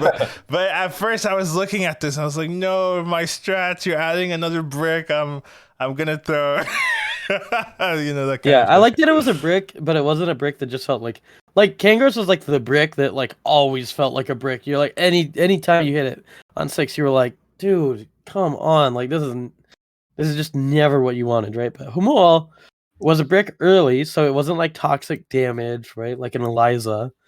But it later on when you hit Humul, it felt great. Yeah. there was a lot with it where there was only like the one new minion, so people barely ever remembered for like the first 2 weeks. So I'd go like, the you want to beast triple into forcing? a 6, and they're like, what 6 do you want? I want Hamul. It's like, oh yeah, Hamul wins me the game. Good, nice. Nobody remembered because it was the only one new minion in like an otherwise like a patch of changes, right? Like there's all the change stuff, and like yeah, nobody remembers Hamul. Like I remember just being like, I feel like things got really high rolling and I don't understand why. And then I realized like they've only added one minion, so that is clearly what is responsible. I also think the Mama Bear back to 5-5 was super impactful because now like I felt like with 4-4, like you could kind of deal with it and it was like, yeah, it's a good card, but it's not like gonna win you the game. But like all of a sudden you make a 5-5 and you have like double Mama Bear, you triple something, your Hydra is now like a 34-34, something very stupid, right? I really felt like the extra stats on Mama really helped kind of snowball people where like if you get double Mama or something, you're just like there, you just win there. I mean, you needed 2 of them for it to be remotely playable, and then you could actually this was a power creep. This was a power creep patch for sure, right? Like Gar got better, Mama Bear got better. There was a lot of other tuning also. These are the significant ones, but a lot of other stuff got like tuned up. And Dark Moon prizes, we haven't talked about that at all. Oh God. Yeah. I wasn't gonna get to that yet because there was also a bunch of like the hero changes too. So Edwin got changed to a 2/1 plus 2/1 from 1/1. Oh yeah. Illidan got 2 attack. Didn't matter. Cindy got reworked to 2/1, and you could hero like, target one thing. Yeah, it's like did nothing. Well, Shady liked it. I will say. Defended. Shady liked hero powering Hyena, so he's very good. Come on, that's not a bad play. It was free. He got second. Victor liked Cindy too. There's a few people that like Cindy, and I never got it. I hated Cindy always. Cindy Demons was a strategy. It was an ancient strategy. BB and Bat and I mastered. An ancient strategy. Like you just do Cindy goes to demons. Guff was nerfed to 1/1. Sarfang got one more attack. Right, it started as a +2. Yeah. People were like freaking out. They're like 2/2 every like +2 attack every turn. If that was the patch, I would be like it might be playable. That was what I was thinking. But if it was but then it was like nah, get me out of here. Yeah, I thought that's what it was, and I picked it. It's like wait, this sucks. yeah. Nizath and Curator both had their little buddies turned to 2/2s. Their one gold turned into a 2/2 instead of 1/1. But like I think Curator was a 1/2. It was a 1/2, yeah. Or whatever. The one gold got buffed. Or whatever, yeah. So both of them got changed to 2/2s, and Mukla got changed to 50% Big Banana, from 33. I do think that was which was a significant change. Yeah. Mukla change, yeah. It made him playable at least. Yeah. Like he went from literally just a complete garbage tier hero to like, okay, you can actually play this hero. It does something. So this was the meta where I like super popped off, and I remember picking Mukla a lot more than other people, simply because it was a mech meta. Yeah, that's right, Jeef. I forgot because we had our little joke about Mukla sleeper OP. Like my motto was like, if I can't high roll, I'll just play mechs. So Mukla was definitely like one of the better, like I think like one of the better mech heroes for sure. I like how Jeef is like, at this time, my motto was, if I can't high roll, I'll play mechs. Like that hasn't been his motto the whole time he's playing. One thing I forgot to mention.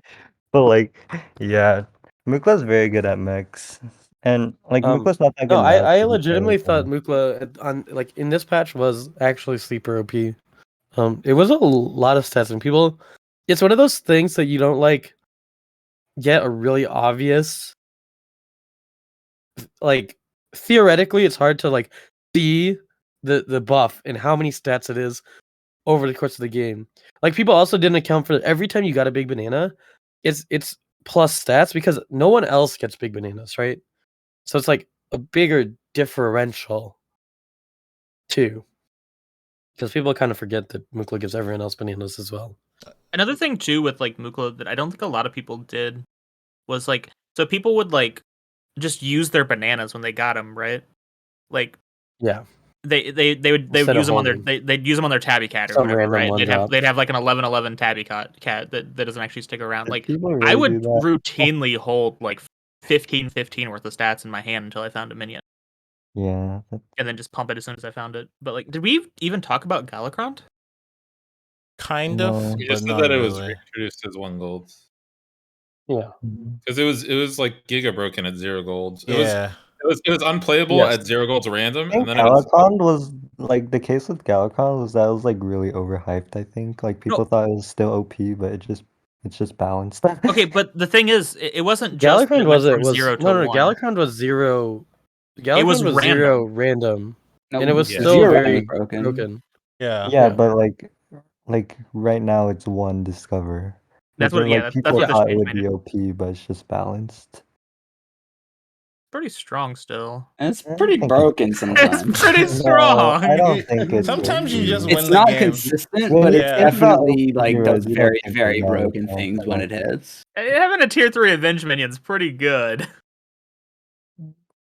Really, it's like the super early 6 drops. When you think of OP. Yeah, turn 5 6 drop is fine too, but like a turn 3 Avenge minion is pretty okay.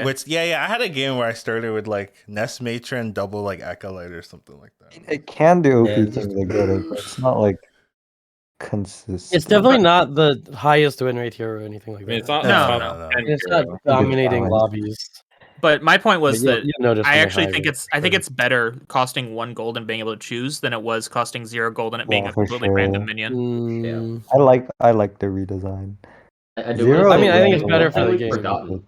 I don't know. I think there was also like I think it was pretty toxic at 0, but you had to hit. I think it's better at 0 because you can play normal. You don't have to like risk your game plan. You can just play normal. I mean, it was definitely just buff it up. Remember, it wasn't close. The big debate like at the time was like, do you pick high main?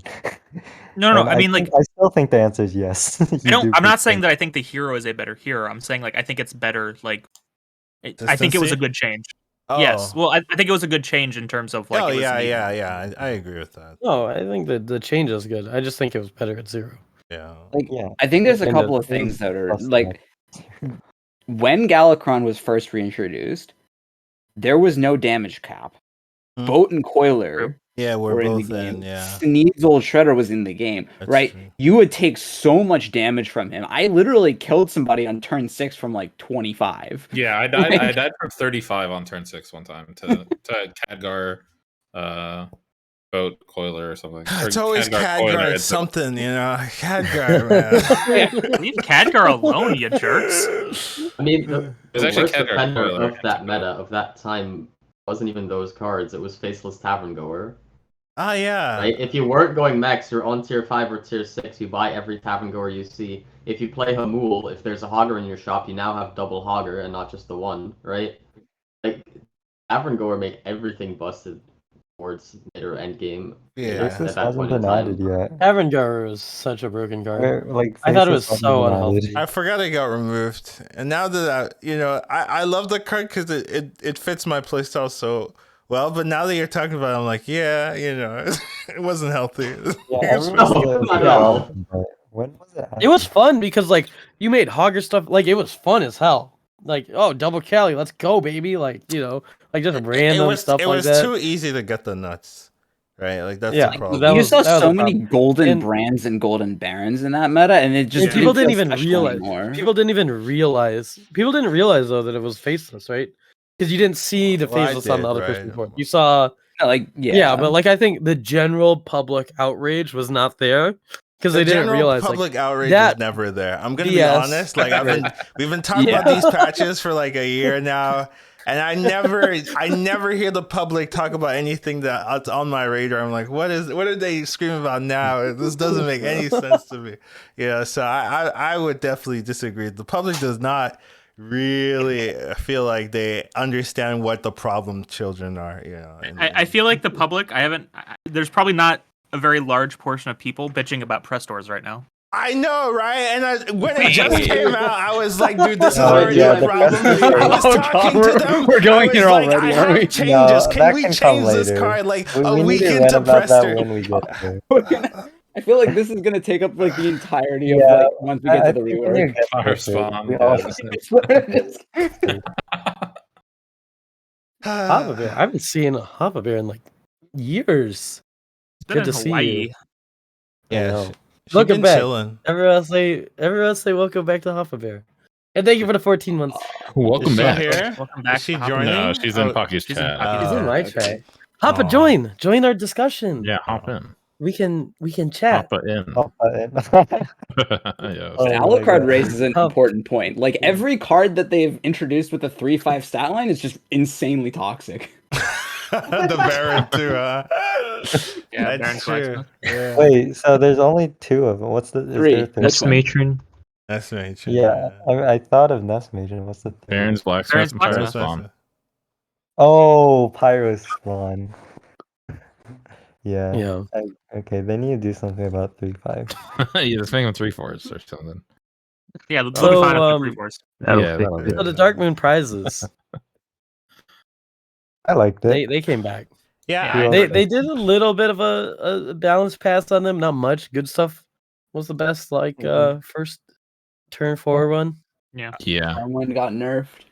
I was really worried when they came out that they wouldn't readjust it, and I don't think they did. No, they really didn't. Yeah, but I'm glad that they made some changes at the beginning, right? Like obviously the on the house was like way too problematic. I think did they remove that or what happened? No, they didn't change it at there. all. I don't think on the house it's is still there. problematic. It just there, it wasn't as good. It wasn't as good because like Elise wasn't the problem child. Yeah, also like tier 4 was And pretty Omu. strong at the time, and on the house into like 5 or 6 wasn't. Oh, as they strong. nerfed the tier 1 prize. That's what they did. Yeah, the stats. Midas Drummond, yeah. It gave Yeah, I forgot about this. They made the prizes based on one? health too. But yeah, the Yes, weirdest that's one to true. me was making Rat in a Cage Oh, turn yeah. 8 prize. That was so Yeah. bad. That was so weird. Because like on it turn became 12, that thing was useless. sometimes relevant. And on turn 8, it's just a Yeah. brick. It's literally nothing. Yeah, it's literally you Need just don't have a getting, prize. Like, the Holy Light more consistent on turn 12, like getting a Divine Shield. That's all it did.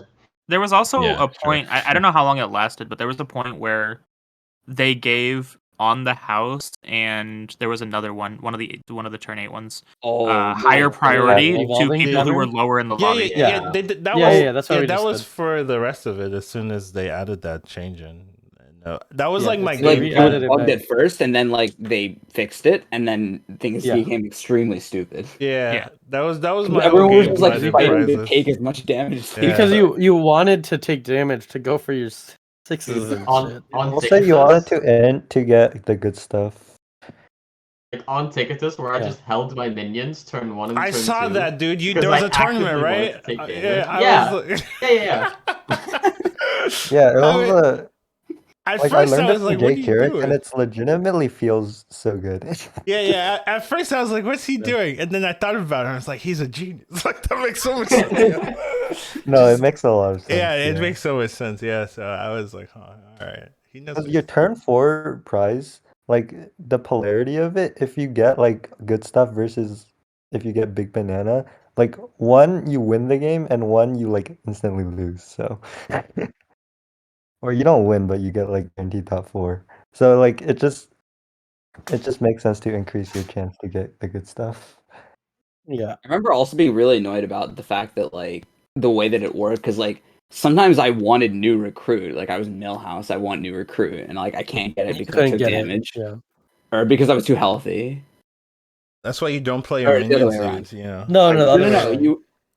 If you took You're damage, too weak, you and if it wasn't one of those low ones, doesn't take damage. I don't know what's the problem. Sometimes I did. I don't remember. Maybe I like played Weaver or something, or like I just faced it, or like I faced Jandis turn 3 and she. It was definitely silly where there was times when you couldn't get what you wanted, just because you had like through nothing you could control. Like you just literally couldn't get it. What? Just get better minions. What are you talking about? Just control that. Wait, what do you mean can't control? Just hit. This was also around the time that we found out that the revamp was coming. So this was like, okay, this is probably the last like big patch like this, until the revamp. And it it was sort of known that the revamp was going to be in like 2-ish months or whatever. So we entered another holding period, which is not good for the player base, right? When there's a big shift in change coming, and like people already get bored of stale metas, but it's worse when they're like, Yeah, it felt really weird to me in particular because it was like, okay, there's all these problems, like, oh, you could fix this, you could fix that, but then behind the scenes it's like, well, there's a new patch coming, so just ignore all the problems in the game currently. It'll change, and then it'll be fine, and then you just deal with it for another month. And I'm just like, is that really the solution here? Just don't solve anything and just like, oh, the patch will change, and then we're all hunky dory. I wasn't a big fan of that. Like I said, introduce more problems rather than fix the previous ones. Yeah. I mean, I think it's exactly what happened before the Cold War patch 2 is like the same thing, right? It was like, okay, ARM is maybe a little bit too good, and and then Cold War is like nothing happened until Cold War came out. It was like 3 months of just pain. Like the only significant change was Baron's Blacksmith being added, and that was a horrible change. So it was like, it's like, what are we doing here, guys? I remember just like formulating this very well thought out argument to like why they're like 100% going to be doing something about tokens in the revamp, because I'm like, they added Shutter. Oh, me too. Yeah, that comes later. That comes later. Shady was so sold on that. But this is the holding period. Oh, okay. Here we go. I have something to say about get there. The previous heroes. So like Galawix and Bran being in the game, I think this was like the start of Chinese Curve being like coming to life, right? Because like Bran and Gally are both heroes. Hamul coming in. Yeah, it was. People were doing it on Reno, I think, before, and then like I remember. I don't think I was. I think I just did G Curve on Reno every time. But like, but yeah, like this was when the Chinese Curve train like started popping off. I mean, honestly didn't thought pop off until the revamp, though. I thought you were gonna say how much you liked Kurtrus because he was a good mech hero. Oh yeah, no, I mean, love I Kurtrus also because I put completely Kurtrus as top free. 5 at the time. This was like right when XQN started streaming too, because I remember him picking Kurtrus all the time and playing Warrior Curve all the time.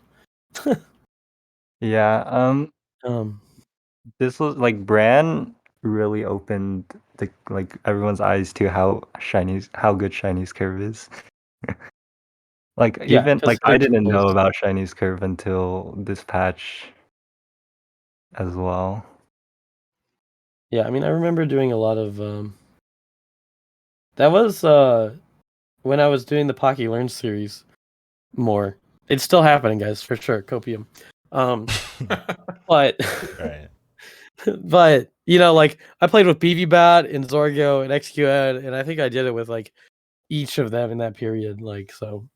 Yeah. And probably more people too. Like it was definitely and that was when like people didn't know either, right? They're like, what are you doing? Like, are you gonna level? Are you gonna level? Yeah. Anytime like, you're doing something different and chat's like, what do you do on stream, right? You dumb? Like you level here. So like come basically on, are you just really bad at the game? Like so basically Chinese Curve was probably always good, but we just didn't realize it until like Bran and Gally came, and then we got to like. I mean, there was definitely a shift.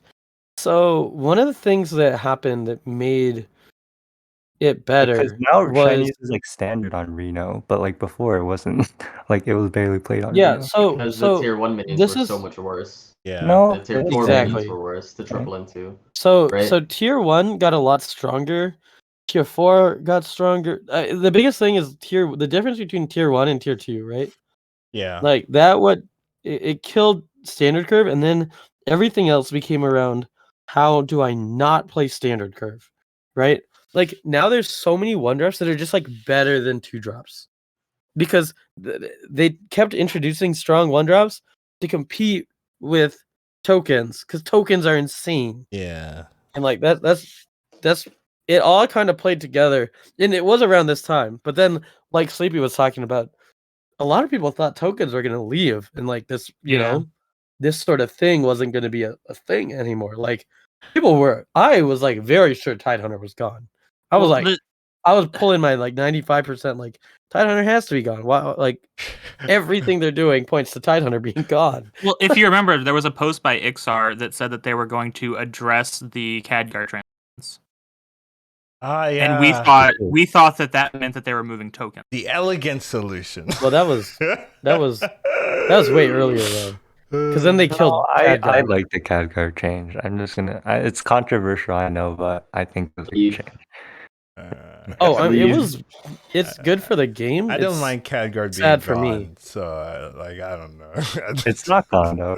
I know, but I wouldn't mind if they just delete the card and be like, yeah, get me out of here.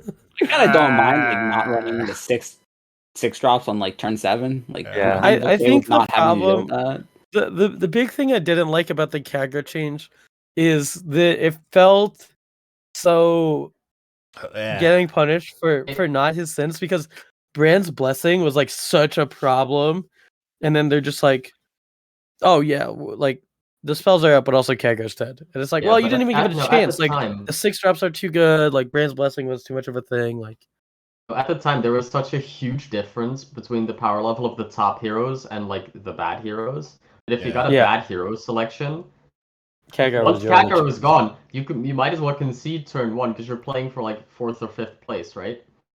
But when Khadgar's in the game, you actually have like a thing you can do. Yeah. And they removed it like right at that time when like the top heroes were still so much stronger.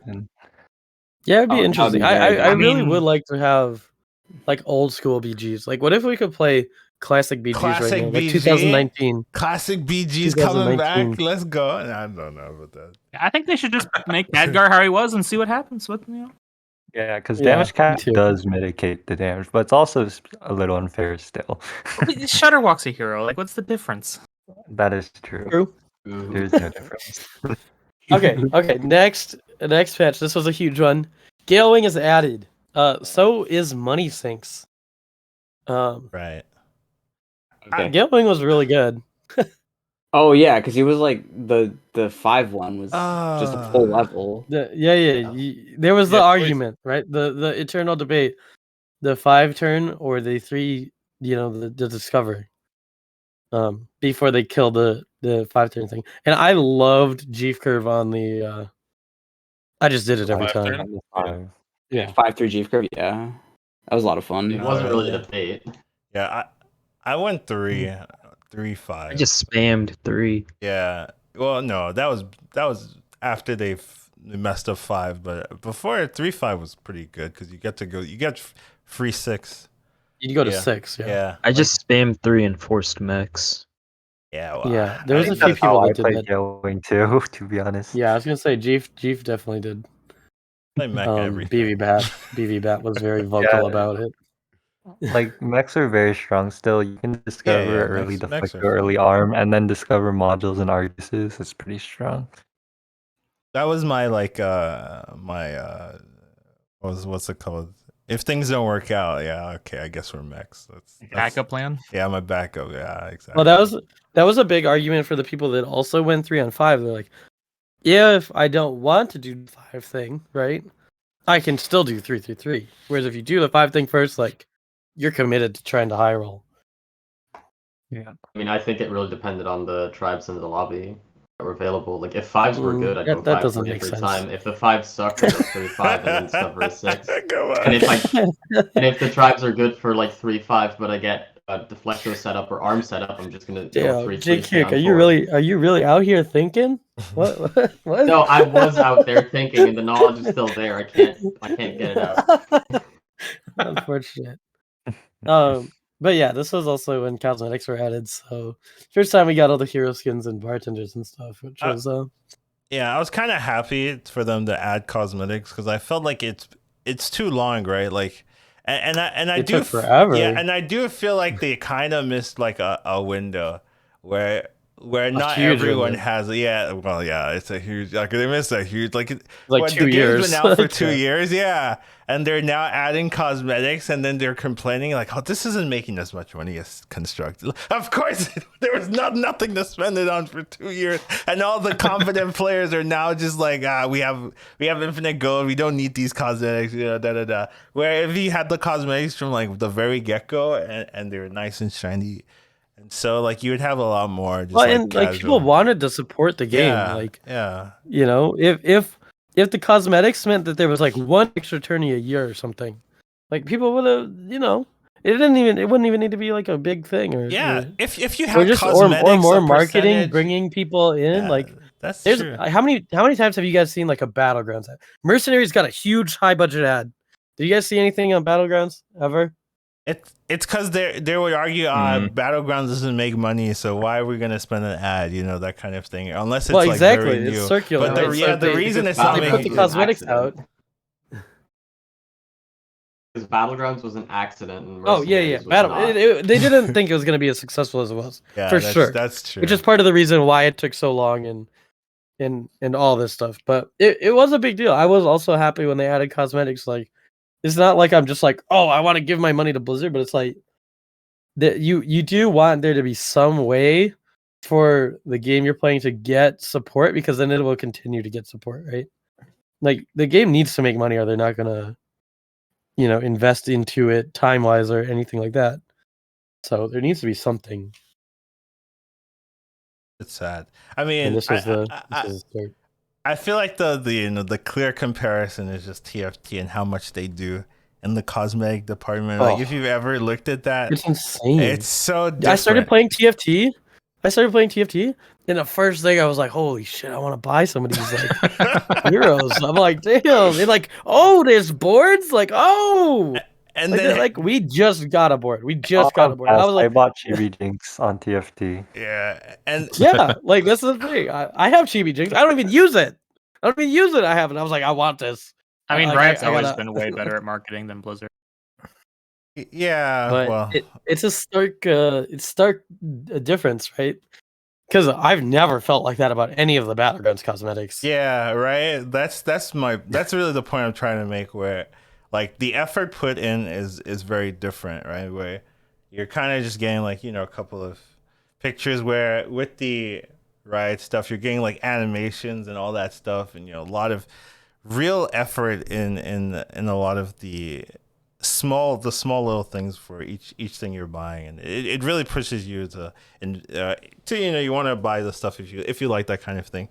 And it's just like weird that it took so long to make cosmetics, and then once the cosmetics do come out, right, it's not as like, oh my god, I need to buy this, so I have to have this to be, you know, different than the other player. And another thing I think, like in this particular, you know, this Battlegrounds cosmetic is like, you can't see your purchase every game. Like, I do think that's so weird. Like, it's a big difference. Where if you have like a board, like the board cosmetic, I'm more of a favor of, because you're gonna see that every game. It's gonna be different. Your opponent's gonna see it. They're gonna know that. Where the original cosmetics is like, I need to like every hero I'm buying, or at least one of the heroes have to be like. Only released them in bundles. Yeah, they've only been in bundles and stuff. No, if you like one skin, like, it's still a big like ask. I really like that skin, but like, I don't like any other ones. Like, you know? I'm not sure how much it would affect their sales, but I feel like just that, at the very least, like being able to individually purchase each skin would, or even just like smaller bundles. Like, what if it was 4 heroes? Like, is it like, maybe there's a compromise? I don't know. It needs to be individual. I think I can understand, like, it's simpler UI wise, probably, especially like it's a mobile. I remember I bought the summer bundle without the bartender, and it was cheaper. Like, recently, they re-released it. Oh, they did re-release them cheaper, yeah. They re-released the first two $5 cheaper. Because they didn't have the bartender with them. And you can buy the bartender separately. Yeah. Yeah, I still haven't spent any money, though. Nope. Like, I feel like I want to be able to, if it was like individual heroes, you can kind of like say, I really like this hero, so I'm like buying a skin for it. But like, I'm like, oh, I always play this hero. Like, I always take Millhouse, so of course I'm gonna buy a Millhouse. Yeah, exactly. I think that makes sense as well. But... Well, it's like it's what Riot does with like League of Legends skins, right? Like you can buy individual hero skins, and they charge more. Like it's like $5 or $10 per skin, but it's not just like a bundle where you have to spend $20 and you get 8 heroes. That's also a difference too, right? Where it's TFT, your hero is not a pick, right? Your little person, true. Your tactician is always the thing. Always with you. Yeah. In Dota or League, you can choose a hero. It'll sometimes get banned, but like 8 to 9 times out of 10, like you can play your hero, you can force the hero if you want. It could be awful for your team. It could, whatever. But like you Teemo get to jungle choose every time. Let's go. I love it. That's sick with red buff. Those ganks. Whereas like Battlegrounds, like even if you love Millhouse and took it every time, you might go 2 weeks without playing Millhouse because like it just never comes up. I've done that. Like you're like, okay. Or it never comes up in a situation that you would pick it, right? Like imagine you could favorite a hero definitely and be like, if no one else has picked this, I could get this. Like, should we maybe move on to the next one? I feel like we have a little bit. Okay. It's the this was a huge distraction. The one Galewig. Yeah. Okay, this was the one Sleepy was talking about. This is where Shutterlock came in, got reworked, came back. It was like, wow. And Daryl got changed to 3 hats.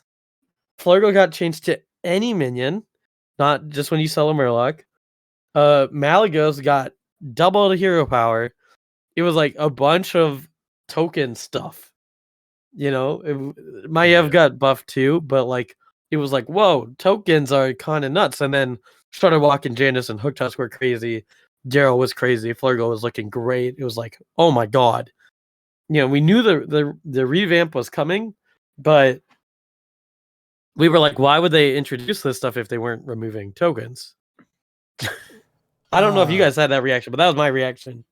Shady was so convinced that tokens were going. He was like, they're gonna solve the meta next patch. They're gonna remove tokens. It's gonna be a different game, so and I'm gonna be sad. I thought maybe the cat would stay. I thought maybe cat would stay, but I thought for sure you can't have double token lobbies still. You can't have Tidehunter's note. We did our tier list, right? Tidehunter's better than Alley Cat, right? So I thought like Tidehunter's gone, like. For sure, you gotta remove all the tokens. With the Flurgle change, I'm like if Tidehunter's gone, why would Like I was like, it makes sense. It just like all made sense to me. I was like, they haven't removed Jandis and Hooktusk in forever. Of course, tokens are gonna be gone. Like Shutterwalk is insane. Like of course tokens are gonna be gone. Yeah, Shutterwalk. It was so sad because it's like. When it came out, I was like, "Oh, I don't understand." I was ready to be like, "Okay, so I get to hold my Snicker snack, and then like late game, I get to play it and pop off, and I get like $50. I mean, 50 buffs. I said bucks, but it's 50 buffs, and I can do that twice. It's insane." And then Shady comes in like 2 days later. And he's like, you just get 2 tokens and you're done. And I'm just like, what are you talking about? I want to get 50 buffs. He's like, no, you just get 2 tokens and you're that's the game. And I'm just like, if you hit me this is correct. If you hit the 3, you had the vaunted 3 6 reps on 8 gold. Like, so sad. This is. I'm sure everyone knew Shutter was gonna be like absolute. Yeah, I mean it's so nuts. So like obvious. When you read it, Except Pocky, I distinctly remember Pocky playing it wrong. No, extremely wrong. It was. I remember he was thinking like Colin, like I'm gonna use your hero power and like freaking. No. That's not what I said. Yeah, it was during the patch notes review before it came out, and I said. That because your play was hit 1 token and then straight level, and I said I don't think that's it.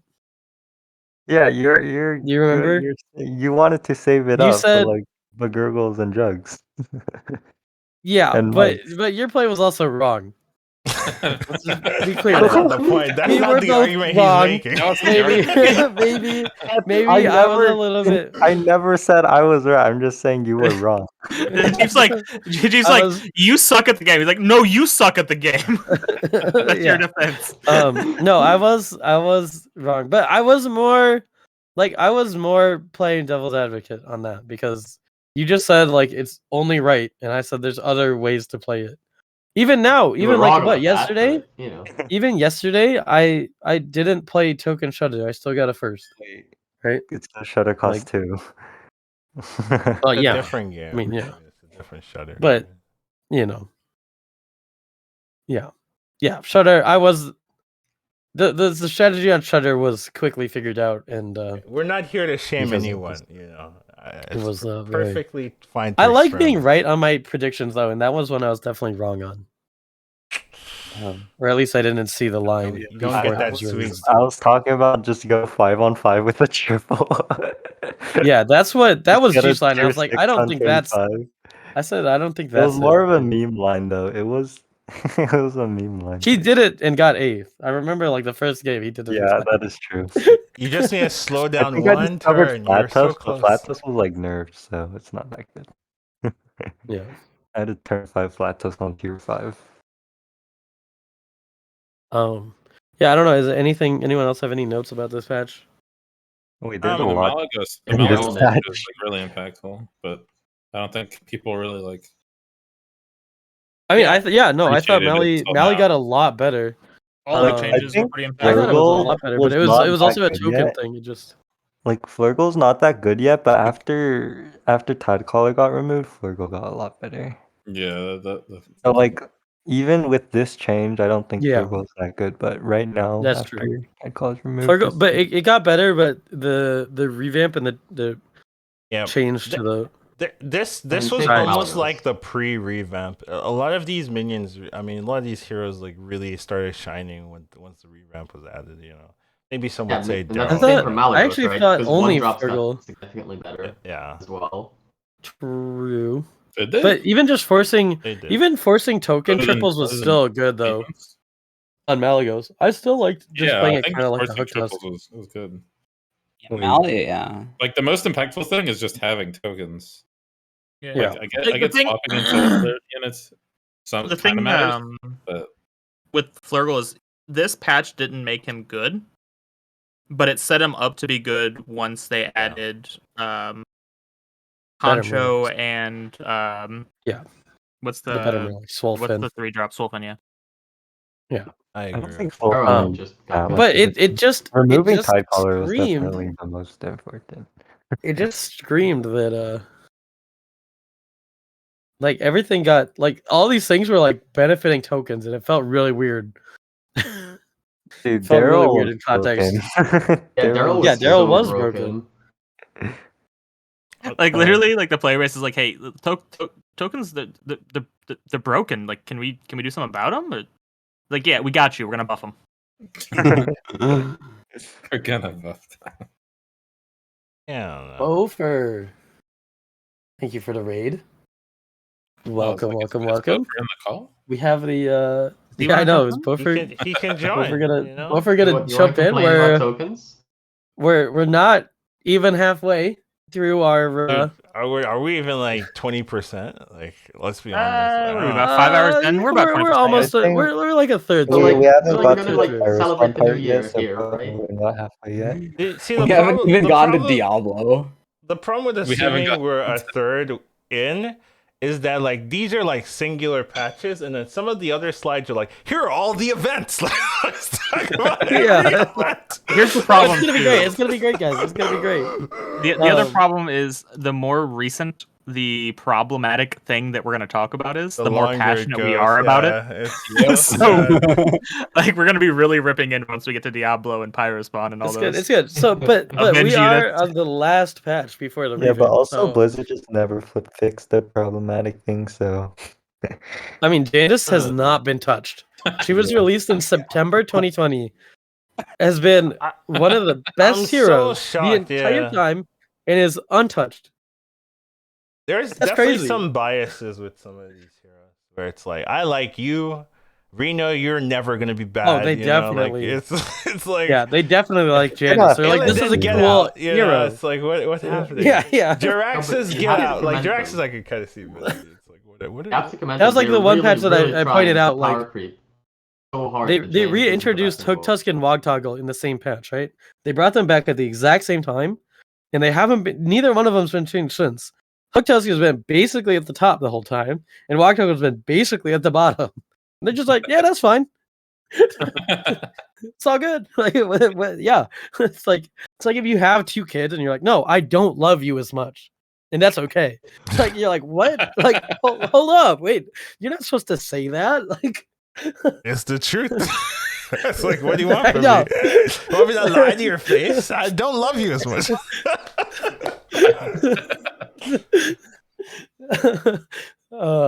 Okay, let's get to the revamp. This is good. This is good. Here, let's go. Oh, a special slide. Look at that. Wow. Amazing. So yeah, everything changed. It's like I couldn't put like all the tribes. So we'll get to it. I do want to the Dark Moon prizes were gone. Real quick. Yeah. I do want to give you props for this PowerPoint. I don't know if you guys said it in the beginning, but this is so much effort. So much, very impressive. I've done this type of slide before, and damn, dude, I would not want to do this. I just got to give you a lot of props. I'm very respectful. I'm excited. I was excited for this. Like reviewing the whole year of Battlegrounds is like that's my jam. That's like what I'm into. August. Seriously. Yeah, August it was always the talk. I think this was it happened like actually like September 1st or 2nd. Yeah, because it was about a month. It was like the patch notes was a day. So we've had damage cap for 4 months. Correct. That's absurd. Yeah. How? Also, I thought it's only been like a month. Well, 3 months, right? Oh, 3 months. 3 months. Because I was in college. Time flies. Yeah, okay. 3 months, not 4 months. By the way, this was my favorite patch they've ever had.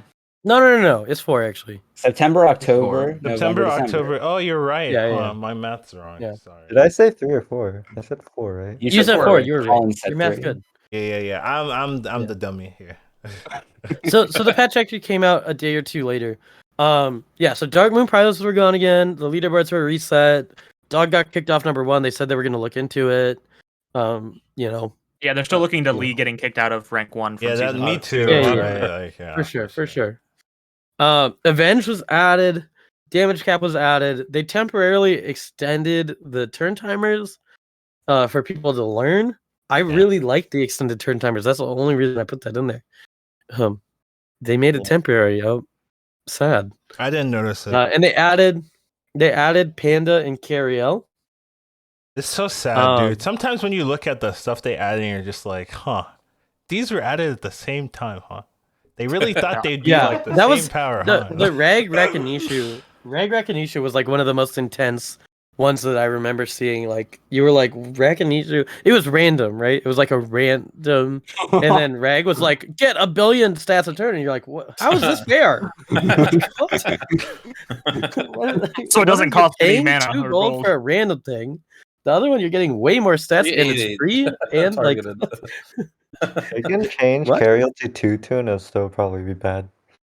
Okay, so this is another hero that falls into the Guff Wag Toggle category. Yeah. It reads exactly the same as the other heroes. Yeah. And the other heroes are unplayable at 1-1. So I don't know why they introduced heroes like this. It doesn't make any sense. I mean, the good thing, like this. the reason why they introduced Cariel at the same time as Panda is because this was also the patch that they introduced the creator benefit. The new, if you had perks, you were going to get one of the new heroes in every game. Everyone was getting great heroes. And then, there was the unintended bug of how matchmaking works, meaning that the highest MMR players. Yeah, it was actually so. I was not playing during that week, and I was so sad. I came back and I was like, "What? I would have gotten Master Win every game. What? I can't believe this." Like, I was literally like looking at my my log of notches, and I'm like, wait, I've actually played Panda 50% of games over it was like games. It's like literally half my games were I Panda. remember I was top 10 EU at the time. I literally played Master win 5 games in a row, and then I was like, no, I'm picking Reno. I had Panda in my selection the 6th game in a row. I was like, no, I'm picking Reno. That I don't want to happened do this again. I remember that happened to Dog too. He's like, no, like he was getting it every game because like he finished the season at 1, right? And he was getting Panda every game, and he was just like, I'm not doing it anymore. And he was listening to Panda, the song, like every time he picked Panda. He's just like, oh my god! Like it was like people were like, wait a second, like, and then people just thought it was streamers, right? People thought like, wait, they bugged it. Turns out streamers are good. The streamer button. Yeah, it turns out the streamers are like the higher MMR players and stuff. But it's definitely really bad. It definitely impacted.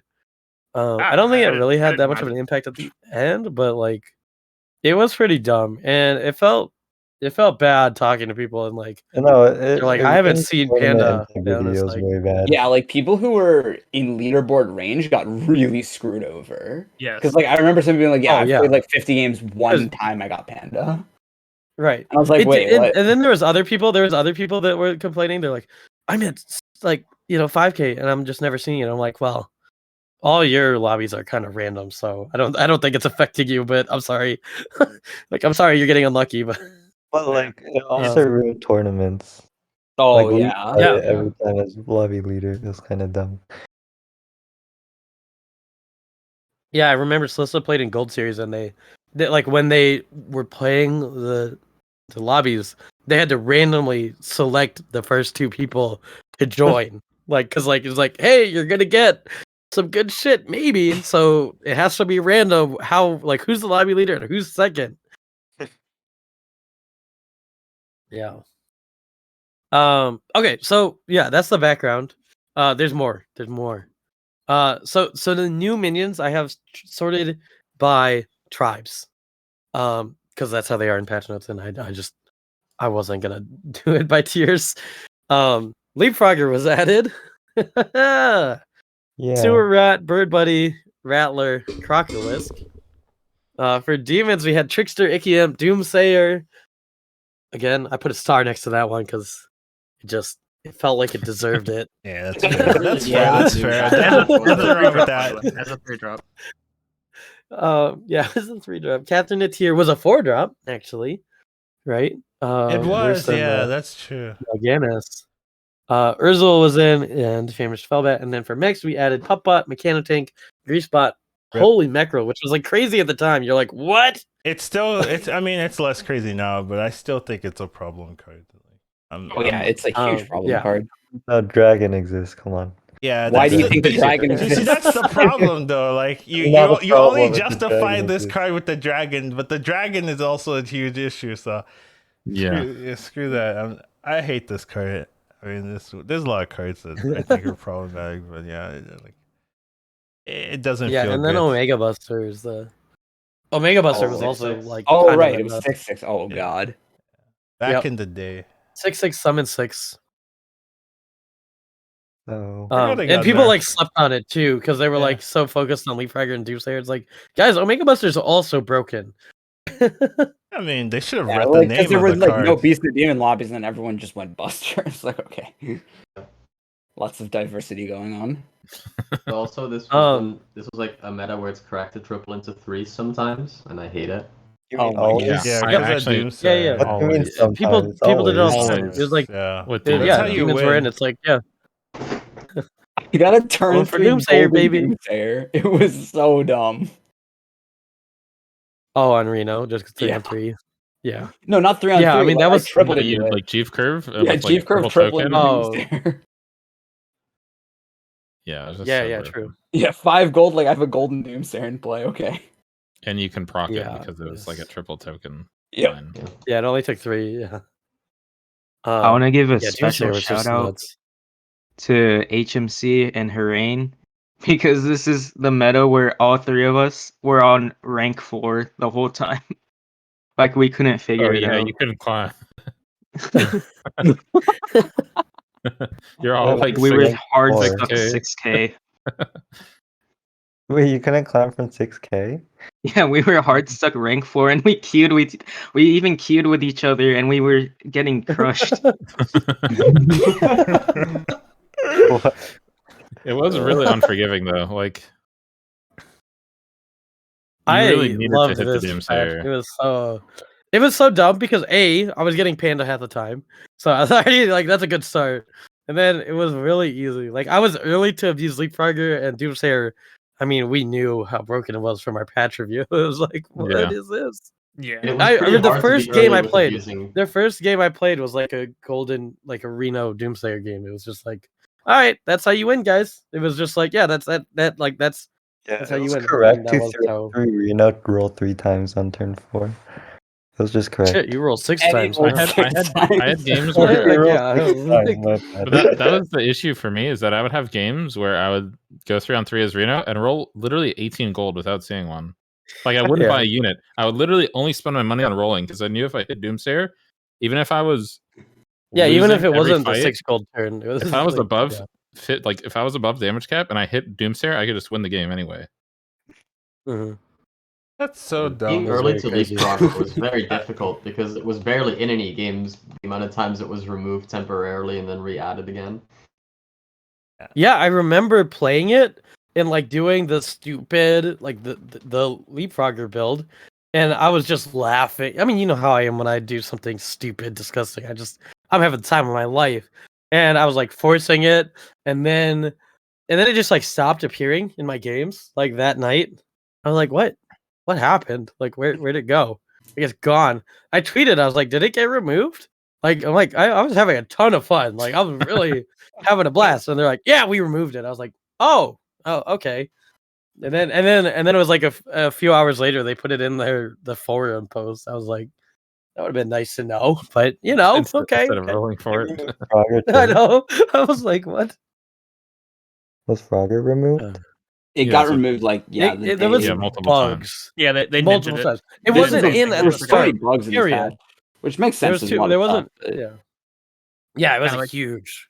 Kind of like how they removed like Barav and never said anything. They did. No, they said something because it was that one. They did say something. I mean, look, they're not strangers to shadow removals, but yeah. Am I thinking of Togwaggle? Maybe it was Togwaggle. They removed it, didn't say anything. Yeah, that was the one that was gone for months. It was gone for months. They never even mentioned it. Also, shout out to Bird Buddy. Like, I still don't think it gets the respect it deserves. Like, I called that card around patch notes. Yeah, like people are coming around to it, but like that card's so good. Play that card. Yeah. Yeah, I mean, not long after the patch, I was in Victor's chat, and I saw a Reno with a golden bird buddy on his board. I was like, oh, that guy gets a free top 4. And Victor's like, I don't know if it's a free top 4. And he got like a third. And I was like, yeah, it's a free top 4. Like it's the card. I actually think I remember being in that chat. It's so much tempo. I don't think I said anything, but yeah, it's nuts. Like, I remember just being like the moment we figured out, like, oh wait, Avenge actually happens multiple times per fight. I'm like, okay, we need to like go back and look over every single Avenge unit because like. Well, this was one of the long patch notes. This is like we went through the patch notes like 3 times. Yeah, no. I think this is when Bofer came in and we did I did another review on the patch notes with Bofer. Yeah. Like coming in as like the 3 of like Ethan, Sapphire, and I. Then we did it again, and then I did it again after you all left. Yeah, by yourself. Like what? Is that why it was 8 hours? Okay, you did it 3 times. It was 3 times. Okay, I thought you were looking at the same patch notes for 8 hours. We learned. No. We learned different stuff every time. Like different discussions were brought up. Because like Sleepy said, it was like, oh, Avenge happens multiple times. Okay, let's reevaluate this stuff. Like, Yeah, I was like, okay, Bird Buddy's broken. Bofer had interesting things to mention. But yeah, like. Yeah, also I remember being really satisfied with the changes on the patch notes to Beasts and Demons. I was like, they seem so much more fun. Yeah, I think reanimating Rattler is still very, very stupid and probably shouldn't be in the game. But these were also like the pre-nerf versions too. Yeah, Rattler was on 4. On 4, yeah. Rattler was on 4. Greasebot was a 2-1 instead of a 1-1. Tank was a 6-3 that did 6 damage. Doomsayer on 3, like we haven't even started. Holy Mackerel was 8 attack. Oh yeah. Yeah, we did get that. Trickster was also different. You guys remember the Trickster change? Yes. Oh, that it can't buff itself. Yeah, it used to buff itself. Yeah. So you could Macaw Trickster with what? You could Macaw it can't buff Trickster itself into anymore. Trickster. Yeah, but what was the Trickster dream? So if you had two Tricksters and you had a Macaw, dream. it would the Macaw would trigger hit the other Trickster, and then you could have another, like if you had like a golden Macaw or two Macaws, right? The other Trickster could buff the other Trickster again, right? Like you could go into infinite health. Basically ping pong at that point, like. It's a bit nutty. Like if you have like golden Macaw with a reborn, right? Yeah, it's similar to like having golden Macaw and like Leapfrogger, where the golden Macaw will keep attacking and keep leapfrogging. Well, they changed it at the same time, right? Yeah. Where because Leapfrogger, like your parrot could just go infinite. Yep. Like your parrot would just keep attacking. You're like, oh, nice. It's I have 2 million. It's like 30k, 30k. With like Trickster specifically, it's like because Trickster triggers off its own health. If it gives itself more health, the health it gives the time after is even more because its max health is higher. Yeah. So yeah. Any other comments on this page? I don't think so. No. I think Croc needs a nerf. I'm happy they added Puppbot. You know, I think it's a good card. I know a lot of people like kind of ignore the card, but I've seen a lot. I don't like there's a Divine Shield on tier 1, but sure. I have a few things to talk about on the next page. It would have been crazy. We have things to talk about. I have a few things I'd like to say about the next page. Crocolisk, I don't know. What do you guys? The Crocolisk needing a nerf? I don't know. Right now, I can see it, but I think it's okay. I think it's actually pretty good. Croc is really good. Right now, it's maybe okay. Just because, it's like the only thing you can do if you didn't high roll Avenge. It's the best. It's the best tempo that you can get. Like it's like only out to actually salvage a game. It feels like right now. I think if the other stuff, no, I agree. I think if the other stuff got tuned down, then Crocolisk might seem a little too stupid. Yeah, I don't mind it in the current state of the game though. Like, yeah, I think it's fine right now. Crocolisk is one of the cards where, like, if you have Avenge, and it makes sure that you don't lose HP. Yeah, that's like my main problem is if you already have Avenge, you just win more with it. It's basically if you see someone with an early Croc, you pray that you kill the Croc because you don't even have any hope of winning the fight whatsoever. You know you've already lost the fight because there's a Croc. You just hope you don't take the 5 damage from it, right? Yep. Because the stats it gives early is completely unbeatable. Yeah. It's like Karaju, if you think about it. Yeah, it's actually really similar to Karaju. Yeah, like you see some of these boards, like, oh, that's like not that scary. Like, you just look at the numbers, and then like the fight goes on, and there's like a 30-30 cleave in the back of their board, and you're like, oh shit. Sounds like me. Sounds like what I would do. All right. Next set. So they get like 5 cards. Murlocs. We got Salt Scale Honcho, Swolfen, Sephin, Seafood Slinger. We talked about those things a little bit already. Chroma Wing, Smuggler. I put a star there too because there was the bugged version, and the bugged version was nuts. The bugged version was nuts. Probably the worst bug the game's ever had, I think. You just had like that's Razor Gores instantly hitting like 150 health. It was like, what? Cthulhu was just ridiculous with Dragons in. Yeah, it was actually unbeatable. It was like a guaranteed I first. think legitimately this is probably the worst bug the game's ever had. Play Cthulhu and just get first. Like that's what all. I mean, it was crazy. It was crazy what you could just like how stupid of plays you could make on Cthulhu. Like we're just gonna stay on 1 and then go to 2 a little bit later and find a and then hard roll for a 2-drop. The Smuggler was like really bugged where it would like stack buffs on itself where you would hero power with Cthulhu and you end up getting like 60 health or something. Each buff was like counting like every dragon or something like that. It was very weird. And it was doubling on Razor Gore. And so Kelly. Razor Gore was just... also doubling on Kelly too. Yeah. Well, the problem I think is what was happening was like say you have like 10 buffs from Cthulhu on a minion, right? So when that first buff hits it to go from 10 to 11, it would give you 11 health instead of giving you 1 health. Well, 22 at the time. Yeah, it's double. Sure, but you know what I mean, right? Like it would start counting over from where it was at, not from just giving it 1. Yeah. Or 2. It was very bright. I don't think anyone actually really figured out the math, but people were just like, okay, yeah, it's a lot. That's not the right number. We would know the math by now if it was still yeah, who cares? Yeah, it was. Honestly, I'm not even sure that Whelp Smuggler is the worst thing on here. Not anymore. The worst thing on Defiant Shipwright is the worst thing on here. Okay. Defiant Shipwright was literally the worst. It was so bad. Did anyone buy that card? I think maybe one time.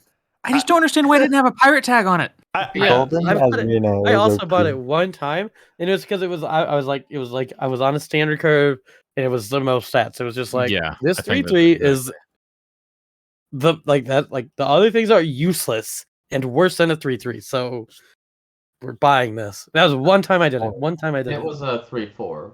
Yeah, it was a 3/4. Okay, 3/4. It's just the golden one that was bugged. Oh yeah.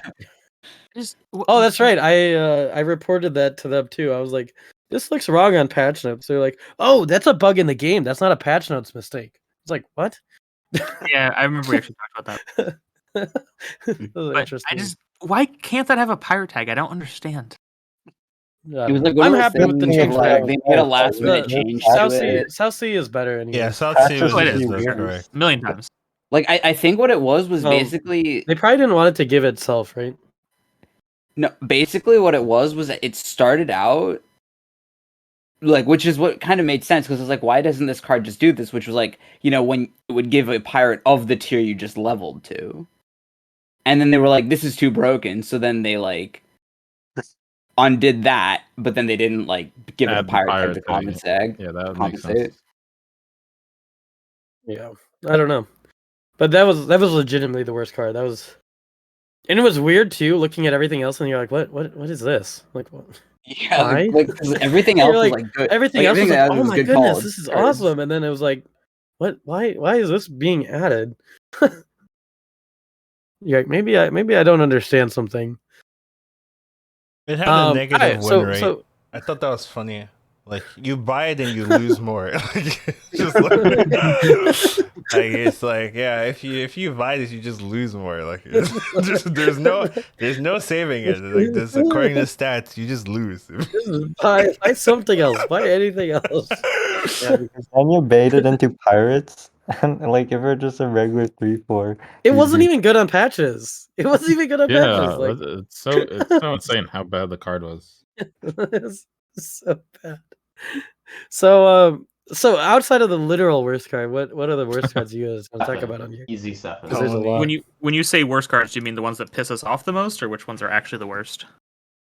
Well, no, we went over the actual worst one. So the other ones. Peggy used to be a 5/3. So I remember Peggy was a 5/3. Yeah, and it was still fine. And that was like the good card. Like, I'm like, why are you buffing the good card? Buff the bad cards. Wait, I remember at the time. Pirates were underplayed at the time, right? No. I realized that pirates were underplayed, but I was like, why are you buffing the good card? Buff the bad cards. True. But they buffed all the cards, pretty much. Yeah, that's true. They did buff. They did end up buffing. I think, but it was another round of buffs. Like, pirates got another round of buffs. They did two tuning rounds for pirates. Quillboys also received some tuning. Yeah, they did buff forever. The one that upset me the most was just I remember like when we were doing the patch notes, the one that I was most upset about was Stefan because they were removing. Yeah, we talked about it for so long. Oxford. Like it was brought up. I was making that like it was interesting, and I think it's still an interesting change. I didn't mind it so much, right? Like the change. Like I was arguing against you guys a little bit. Overall, Toxpen is dumb as hell. You just stay on 4 and get poisons. It's not fair. Yeah, and but you got one card and you get everything poison. Yeah, it's kind of BS too, honestly. Like, it's just generally ridiculous. Yeah, like my argument was like I want poison on demand. I don't want like. There's even more BS with 7. To be fair, like the card's not balanced. Because another thing you can do, which I've done quite a bit, is you just give your Amalgadon Reborn, and then the 7 will poison that and then you get it twice. I've done Kangors. Yeah, Kangors is the best. I've won mirror matches just because of that. Like, oh yeah, I have my 7 reborn amalgam. Yeah, okay, I have Kangors with amalgam 7 is the most lit for sure. So. Yeah, you need the golden 7 though. Yeah, regular. Yeah, for sure. I mean, but regardless, there was an argument for Sephin over Toxin in like, I mean, basically what you said. You hit 1 card, right? It's not like something that you need to hit like 9 toxins or something. I mean, obviously that's an exaggeration.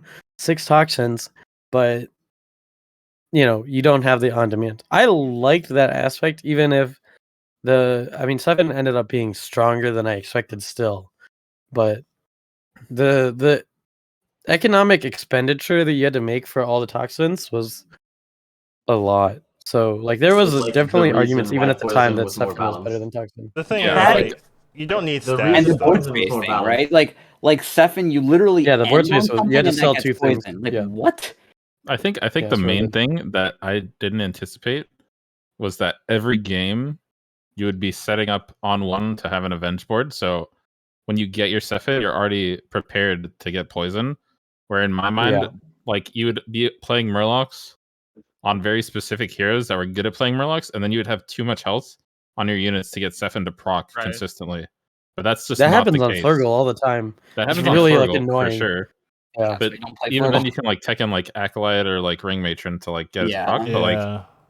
But the way that I see it played way more often is when you have like Nest Matron, and then you find a Sephin, and then you can just pivot to Murlocs from that spot, especially like if your Amalgadons whiff on poison. Like it's just like a natural unit to throw on your board, so you take less damage, or like even win fights. Or like you just get a bunch of Murlocs buffers in your hand, and you're like, oh, there's a Sephin. I guess I can make that poison unit big. Like sure. Yeah. So it's definitely way better than I anticipated. Like, because go. No, and also like the other things that are like more meta defining right now are definitely elementals and pirates because of the Tony buff, but that's obviously like way ahead of this. That was later, yeah. But like that definitely makes the poison more impactful because like mechs poison is just stronger right now. Yeah, like mechs were definitely running the meta for so long that it was like hard to especially with mech roll being especially like when reintroduced all this here, stuff like we saw like Greasebot, like Gem Splitter, we're like, well, okay, Shields just is like ruling more the day. mechs. Yeah, it's just like mechs running the meta again. It was like the initial reaction is that like they'll still just be broken. And we actually saw that. Who Jeef played? So I had my tourney, right? With the number 1, like the first showcase I did was number 1 players. Yeah. And it was right before this. It was That's true. Have you been number 1? I also wasn't invited. What the hell, man? That was either you play mechs or you play dragons to beat mechs. It was kind of boring, to be honest. No, it was this meta. Yeah, that was meta. Dragon mech meta. This was Doomsayer frog meta. Oh wait. I thought we didn't. So what happened? But the tournament wasn't like that. The tournament, right? The tournament was all mechs. The OP Doomsayer meta. Oh yeah, and then everyone played mechs every game. Everyone was like, people are sleeping on mechs, and then every player was playing mechs. It was like, I remember looking on in horror, like, because Ethan, I think you casted with me, right? Did you cast? I feel like it was Hareen and you that casted with me. Oh yeah, the demon players would get like 3rd through 6th, yeah, and then the top 2 would just be Cool War mechs. Oh, you know what? Yes, I did. I did help cast that. Yeah, and it was like I was like, holy shit, because you knew that Blizzard's gonna be like, let's hit Leaper, let's hit Doomsayer, and not touch the mech stuff, and you're like. The best players in the world are already abusing the hell out of mechs, and these things are still broken, guys. Like, mechs are scary as hell, dude. Yeah, but dragons are also good, if I remember correctly. Yeah, you had a really cool game in that tourney, Jeef, that you played Shaker Dragons on Mutinous. And I think you won or got second. It was really, really cool. Yeah, I won. I won against Matsuri, who was playing demons. Yeah. But yeah, no one played Froggers. It was not good. It's too inconsistent. Like Frogger's this weird situation where basically like if nobody plays Frog, then you shouldn't go for Frog. But then if everybody's playing Frog, you have to go for Frog. Right. Yeah, like you couldn't outscale it, but if everyone was playing it, then like the game lasted too long. Like no one was dying because everyone was so weak trying to like make a Frog comp. Because it was actually so bad. Frog comp has always been unplayably bad unless you have Baron, unless literally the whole lobby. You had to hit the whole thing. Yeah. But when everyone's trying to play it, you take like 6 at the same time. And then it was really weird on ladder because people like started forcing it from tier 2. There's always a guy. You guys realize it's not good. There's always a guy just forcing it. Like I remember just getting like really comfortable with being like, okay, I'm just gonna like not play Frogs, and then I can get like second and third every single game. Right? Like I'm never winning, but I can get my top 2 because like I just have way more tempo than everybody who's playing Frogs, and I can like kill some people. Yeah. On the other hand, I do also remember getting offered Bran and Baron as Jandis on turn 6 and taking Baron and forcing Frogs. Just like winning the lobby. Yeah, but Bran on turn 6 tier 4 Rattler. Bad, so like come on. Like you never Just the right play. Just the right play. Yeah. No, I had like a Frog either on board or in shop, so it was like I know I have a Frog, I know I have a Baron. Why the hell would I take Bran and try to scale? Yeah. Right? Because I find a single tier 4 reanimating Rattler, my entire board gets reborn because I can just swap that thing. Oh wait, you're Jandis. Yeah. Yeah, that was the point of that. Baron over Bran on Jandis, yeah. Yeah, so I mean on this patch that was like the stuff. Taric promo Drake wasn't really a thing at the time as much. No, it wasn't. Like it kind of didn't. The Ysera People stuff just didn't hit weren't until a little really bit later. doing it. I think it's not. I mean, there was no reason. Yeah, well, I guess but there was that's better true. stuff. No, yeah, you're right. That's true. It didn't matter. Tony was still a problem, but people didn't complain about it very much. Tony was playable for sure. Yeah, I think like all high level players were like Tony was playable at 5. Yeah, it just required because everyone was like, why did this just get nerfed to 4? situational? Or buffed to 4? And then there were people complaining that it sucked, and I was like they were trying to put a board of like 6 pirates on and like try to get a Tony to work. Like, no, you need like an act. Yeah, you need an like, no, you play event avenge stuff. You play an avenge stuff, and then you find your Tony Hogger or Tony Eliza. Yeah, it was like I play Doomsayer, and then I like sell my Doomsayer for a Tony and a Hogger, and I go APM. Yeah, exactly. The thing is, Prestor wasn't even a problem at this time either. Yeah, because like there was way better because people were playing demons. You're playing demons, yeah. It's not getting Prestor doesn't do anything. Prestor doesn't do anything against frogs, and demons. Ysera would be low attack and a million health. I feel like this is like the beginning of Ysera being kind of Ysera began to be OP. It was good when the other stuff was out. I remember people playing Ysera in the tournament. Yeah. So dragons were definitely a problem. Well, the other stuff needed to be. Yeah, Ysera was doing smuggler stuff a lot more, and there was like smuggler with Necrolite. Oh my god. Yeah, so like dragons were definitely OP. Oh, I mean, no, smuggler was a huge problem. I mean, I put a star on smuggler. Like as much as we talk about Leaper and Doomsayer, like smuggler was pretty close in terms of how much of a problem it was at the time. Prestors wasn't a problem because you don't need the extra ping when your dragons have low attack and a million health. Yeah, literally a million health. Golden Battle Masters fill your board. Like, yeah. That's literally 20 200s. Like, you hold like Ghost Guardian was the nuts because it actually got attack. Yeah, it would attack like 6 times. We still have way more videos to talk about in the next one. Not that many. These are some big ones. Yeah, so elementals were added. They added Smogger in place of Arcane Assistant. Love that change. Light Spawn, a thing. Recycling Wraith turned your rolls to 0. Why is there no star house? next to Light Spawn? No, this sad about it sucked. It wasn't horrible. It wasn't defining the meta of that. In this it doesn't compete with Doomsayer. Is it getting a star later, Pocket? Yeah. The problem is Light Spawn was always a 4-drop. Doomsayer was a 3-drop at the time. Yeah. I understand. I remember I'm people just saying, sleeping. there needs to be People a star were at some sleeping point. on how good Nest Matron was because they're like Nest Matron's on 4. Nest yeah. Matron was still really good then. In the tournament, Like, it's still very playable. Because Doomsayer was a 3-drop. I'll pick that card. Right, but like that doesn't inherently like Doomsayer was better than Nest Matron. Yes, but that Nest Matron was bad. No, but the problem is if people have Doomsayers, then your Nest Matron like you just never get it anywhere. It is bad. The problem is like Doomsayer was on Tavern 3 and it was Avenge 3 instead of Avenge 4. So everybody was either. I still like Nest Matron though because you could play Murlocs. Okay, but the thing is, Murlocs you beat die. demons. But if you get a Doomsayer, you can go to 6 and get Amalgadons and play Murlocs. But the thing, what's the difference? Everybody was either tripling into a 3-drop or going 3 on 3 and hard rolling. Nest Matron doesn't have a star. Okay, you could never get. You just can't My get. My point is that people still slept on it a little bit. Like you're never on 4 rolling. That's not the case. Like there's no point in playing for a Nest Matron when there's just a strictly better card. You're always behind if you're playing for Nest Matron. Play for Nest Matron. Or like if you take a there were situations where you took it. No, it was just hard. This is how the game worked. It's like I didn't hit Doomsayer. Okay, it's time to find frogs. Like Nest Matron leans you towards Menagerie, which is absolute garbage. Murlocs were MMR in demon lobbies.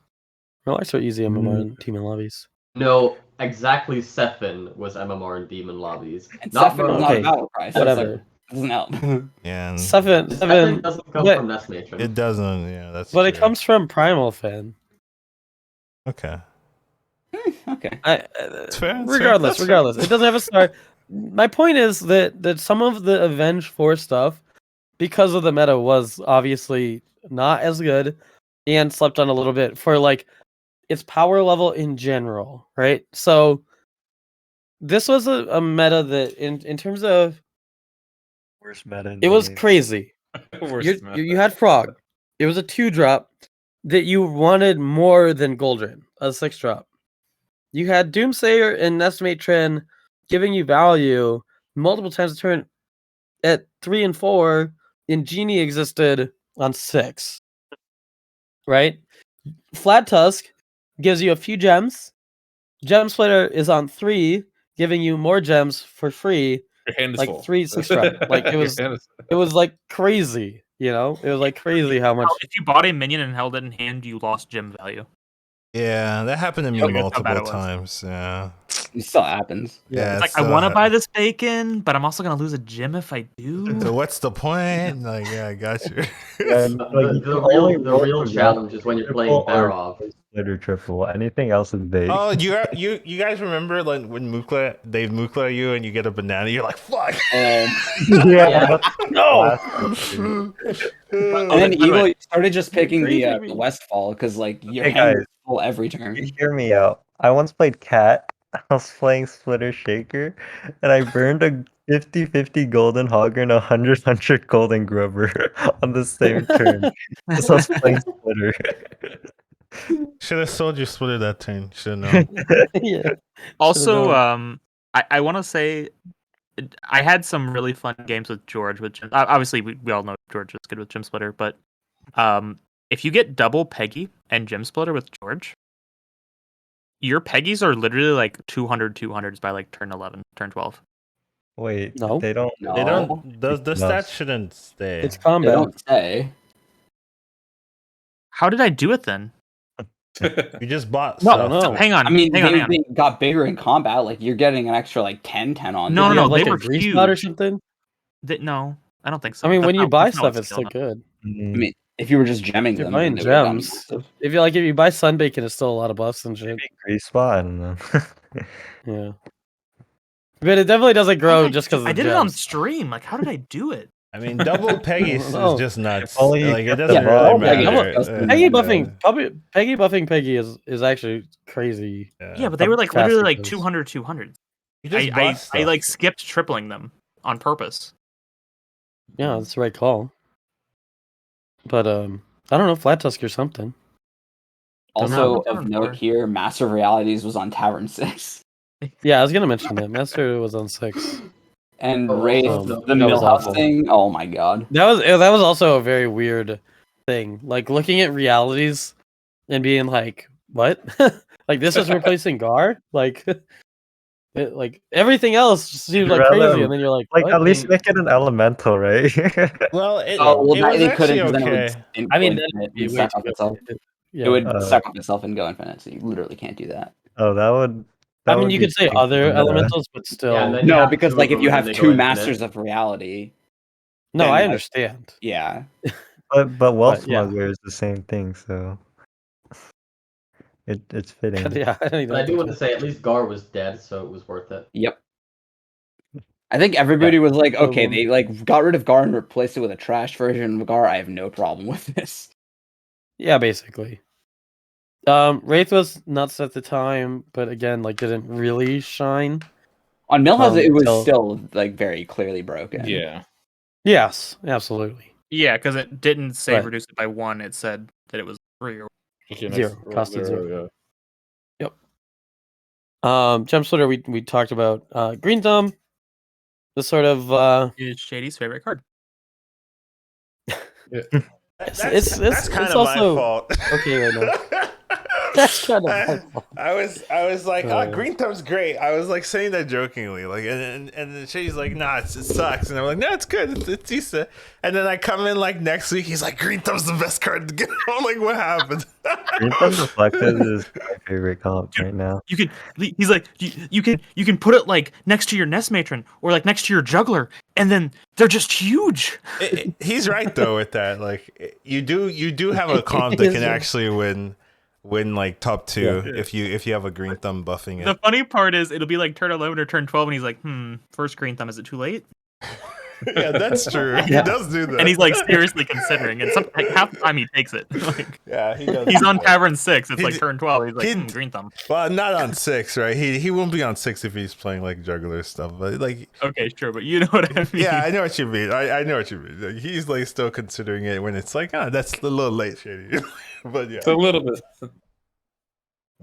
So the other minion change that it wasn't new was the arm change, which was just really funny to be in the patch. Like it just tacked on at the end, like minion changes arm 4/5 to 4/5. So I just wanted to include that for. It does do a bomb now. Yeah. Remember, everyone was like, all right, this is how you're going to nerf ARM, and it turns out, like, ARM was just not even remotely relevant in the meta. Yeah, I know. Yeah, you know, like, ARM's going to be broken. You see Grease Spot, Gem Splitter, like, you're just going to throw an ARM there, and it's like, wait, I don't want to run an ARM. I can run a Grease Spot. Yeah. Ironically, I think it actually would have been a buff, the 1 health being lost, because it makes it less likely to get shot by a tank. Like, obviously, ARM was not playable in the meta anyway. But I think it being 4 health instead of 5-fold of actually. No, the 5 health actually matters because it's like you buy it just because it's good stats, but 4/4 isn't impressive. Like 4/5 is impressive, but 4/4 is like 4/5 impressive. Yeah, it is. At tier 3, it is. Yeah. You can kill 2 4/4s with it versus like 4/4 is likely to die to like an Imprisoner or something, but 4/5 can trade 2 pretty easily. Yeah, basically. Also, we didn't talk about tank, did we? No, we haven't talked about that thing was so annoying. Oh that's why. That's kind of why I gave it like a pseudo shot. Yeah. Yeah, tank was. I mean, tank is still a little annoying, but the nerf from 6 attack was from 6 damage was a big difference. Yeah, it just falls off like a turn earlier. Yeah. All right, so that was the new minions. However, there was a lot of stuff that left. It's kind of weird to look at the list. I think they did a good job of like mostly. Yeah, these minions removed, I don't miss. Like there's a few. There's not at all. There's Sensei. We forgot. Yeah. I really miss Sensei. I miss Warden. Warden sucks. It can get out. Warden was fun. I'm glad Thorncaller is back. Yeah, Thorncaller being back. Thorncaller's back. Was the big one that people wanted. I miss Hungry Dragon. I love Frank. Oh, I heard. Oh, Hank was actually my least favorite card, bro.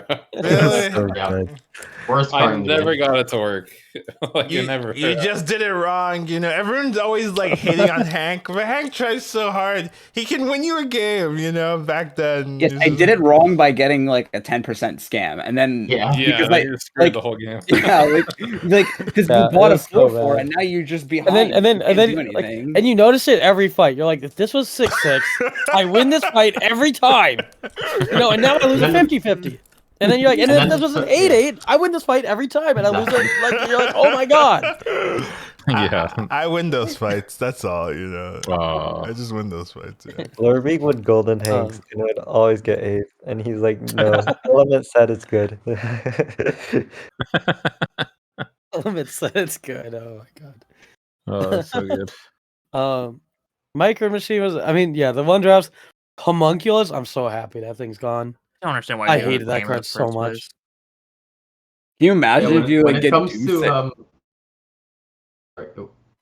Like you get Doomsayer and it just hands you like a bunch of homunculus and you're like, I can't do anything. Yeah. I was thinking like when it comes to when Warrior Curve became good, this is it. When Fiendish Servant is gone, when Homunculus is gone, when Micro Machine is gone, when Tidecaller is gone, and when Lieutenant are gone. Like all of those are trash. Yeah. Right? Yeah. And then you wonder why people started staying on one even more after this. Yeah. Yeah. Well, exactly. It's a big change. There's like only because two really bad like one drops all now. the one drops got like hard upgraded because they were trying to compete with tokens, right? Because they didn't remove the tokens. The two bad one drops are both dragons, right? No, Rockpool. Rockpool's not very good. Rockpool's not good. And then Pupbot is like okay, but it's bad for Avenge, so it just depends on Rockpool, Red Whelp, I guess Pupbot sometimes, and then Trickster sometimes isn't good. Oh, Trickster's good. Yeah, Trickster like is not Trickster good is for right. Trickster's at least certain purposes. tempo. I It's- like it's definitely- Trickster a lot more than the others. Yeah, but either Yeah. way, like Like if you're planning on doing Yeah. something with it, sure, and you This can buff it. this but, is also yeah. kind of crazy. Like we replaced Grandma with Sewer Red. Sewer Red is so much better. yeah, it's so much better. It's not even close. Like the fact that it summons a taunt is super summons the helpful, taunt and is the always stat line is saying just that grandmother should be infinitely on better. tier 1, because grandmother literally loses to Acolyte anyway. Like, Yeah, Yeah. just think about that. It was- Like, I mean, this is Like- part of the reason you look at these two drops and you're like, just it ties with a bunch Oof. of one drops, and then it loses to other one drops. Ritualist was fun for a while. I will give it that. Oh, Ritualist was Positioning a nice around was a card fucking for. pain. Double Ritualist was so annoying. It would be Yeah. really Yeah. strong right now with how people are staying on. oh Like, wait, that's yeah, true. They it's should a- You just get a actually few add- buffs. Like if you play like Wait, that would Edwin be- or Mukla. Just nerf the Avenge cards. Screw Avenge. What card are we talking about? Ritual? Permanent Tormented Ritual. Ritual is The the 2/3 2/3 taunt taunt. on Tavern 2 that gave +1/+1 to adjacent minions was attacked. The spawn killer. 2, 3. Oh yeah. Okay. Yeah. Okay. I got you. Yeah. So when you were I positioning, remember. you were thinking Do I like, put do a I have 3 to attack? position around the 2/3 or do I have to position around Acolyte? Yeah. Who knows? But It was Ritualist is a great. I would love it for it to be back. No, absolutely not. I would hate it. Dude, it would Like count. it's a as card that warrior. like if you warrior punish card. people for Nerfing playing Avenge Avenge like stuff would that, be good. it's kind of like doing the pyro spawn thing, where you like overly punish people for playing a comp no, instead of but- just nerfing the comp. No, I like Ritualist- anti-meta stuff. There's Like, two. it would make tier 2 better. Hey, then you Yeah, like we need pyro more spawn, stuff because on that's tier exactly 2. what pyro spawn is. No, but Power Spawn sucks on its own. But it's like, it's the same concept of like, okay, we're gonna like solve this problem by introducing an even more annoying thing. It makes tier 2 way better. I don't know. I like the tier 2 don't- sucks, frankly. I think the game is way more interesting and you have way more decisions you can actually make in the early game. Well, Tavern 2, it's like you level to 2 and then you buy the 2 best units, and then you buy the 2 best units, and then you buy the best unit, and it's like if your unit's stuck, you're just kind of dead. That's true. That is true. Yeah. So, that's true. why have it? Just make tier 2 a void. You level to 2 and there's like no extra cards. you just get one extra shop slot. You only get one drops on tier 2. I mean, that's that's why Jeeve curve and Warrior curve and Shiny, like that's why all those curves exist, right? Because they're all the mass goal of all those curves is to avoid Tavern 2 entirely. Some of the goals is to get triples and whatnot. But no, you just want to avoid Tavern 2. Come on. Yeah, G curve is more like rushing 3-4, but also you get a pair, which is nice. But Warrior curve is the main triple one. Anything else we want to talk about? There's still 3 more tiers.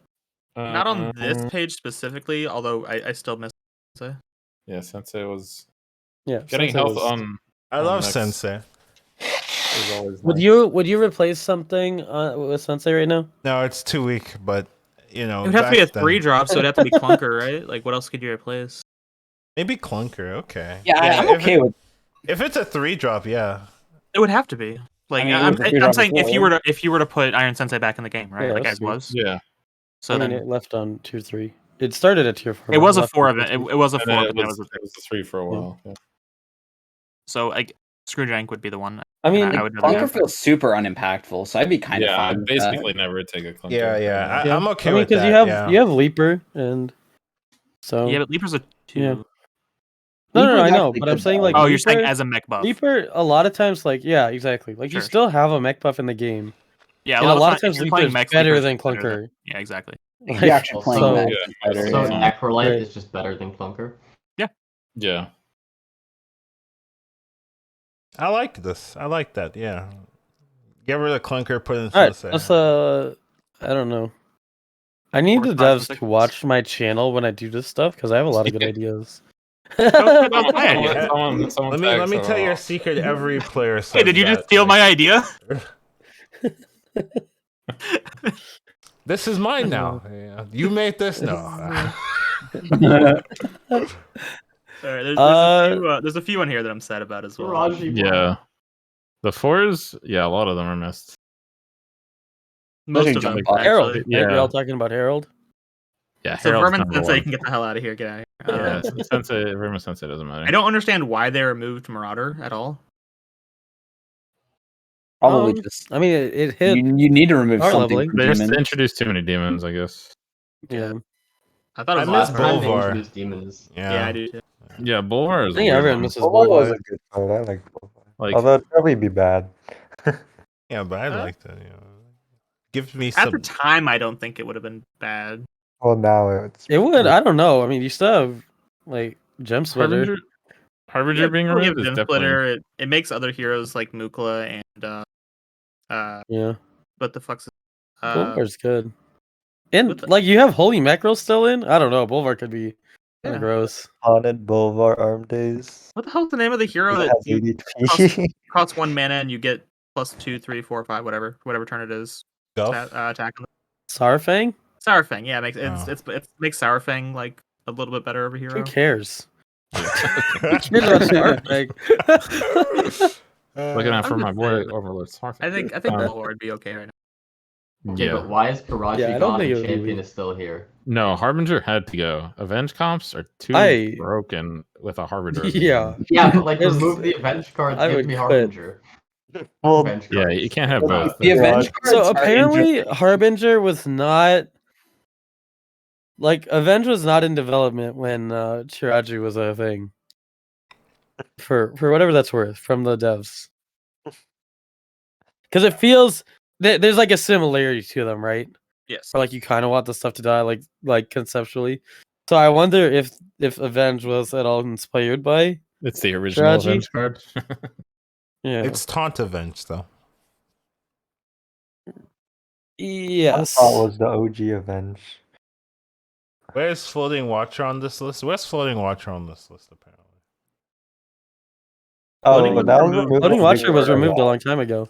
Yeah, that's right. That was like 8 slides ago. I'm just reading the comments. I'm just a brainless monkey here.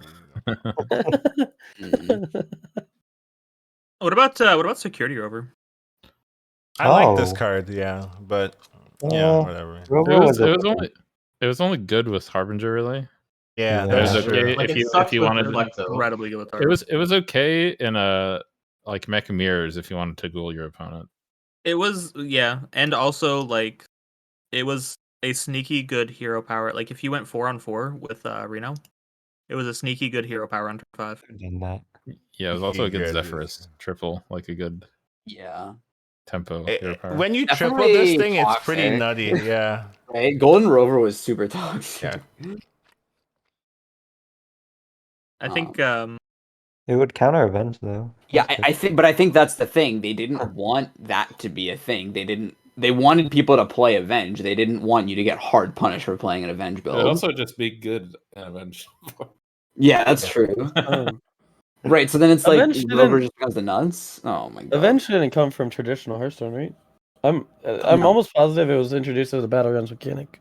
Yeah. Yeah. Yeah. Sneed's Pego gone.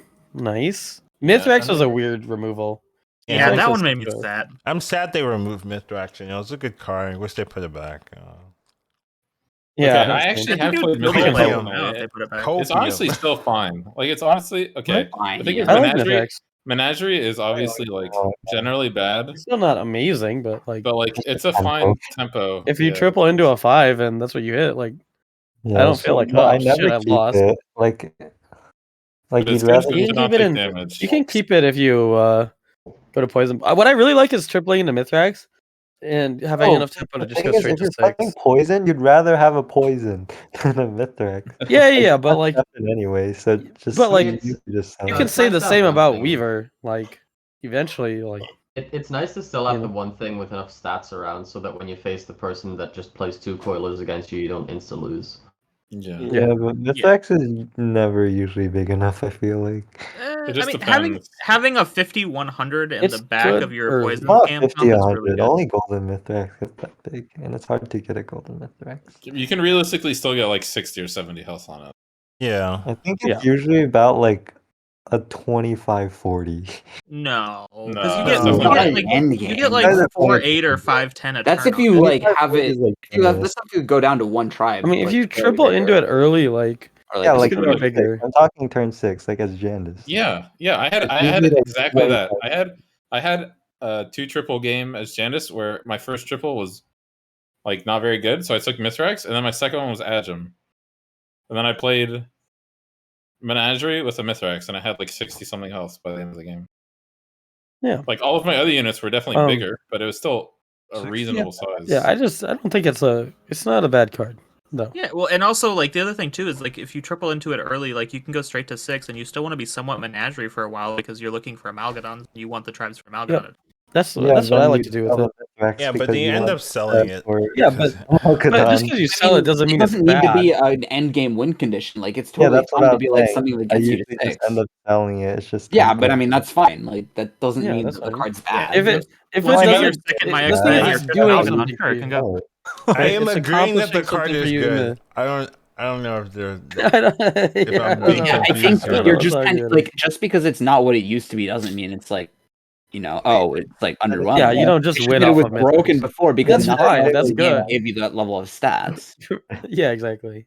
Yeah, instead of tripling into it and being like, hell yeah, turn 6 Mithrax, we win the game. It's Mithrax. Like that.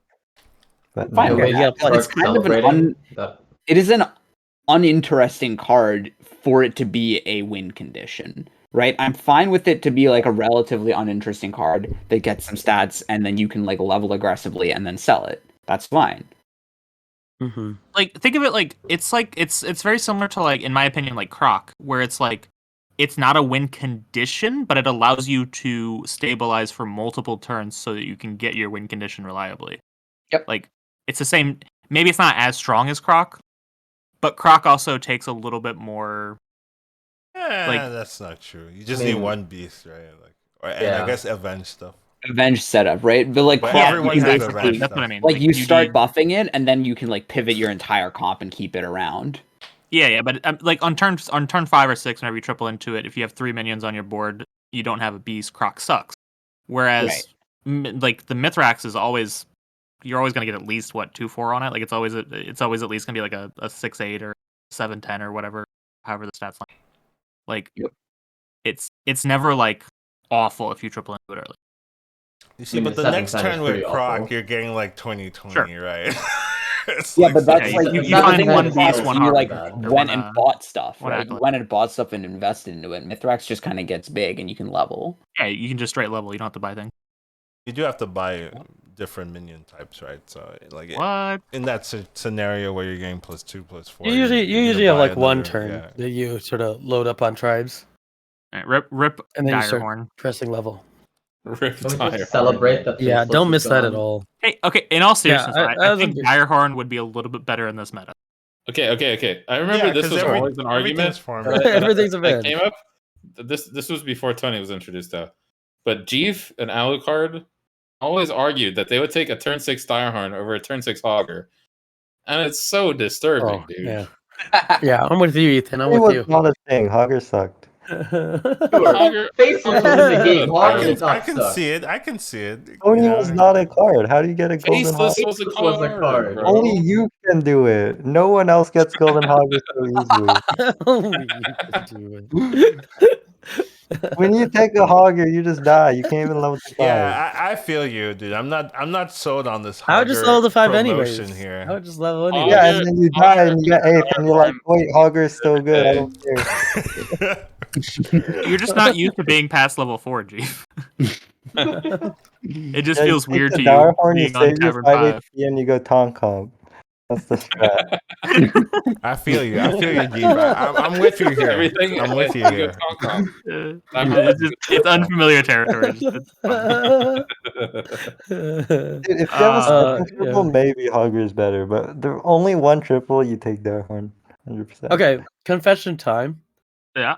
Who here has Tavern Gourd, Faceless Tavern Gourd, a Direhorn? Who's done it? I will say I have done it.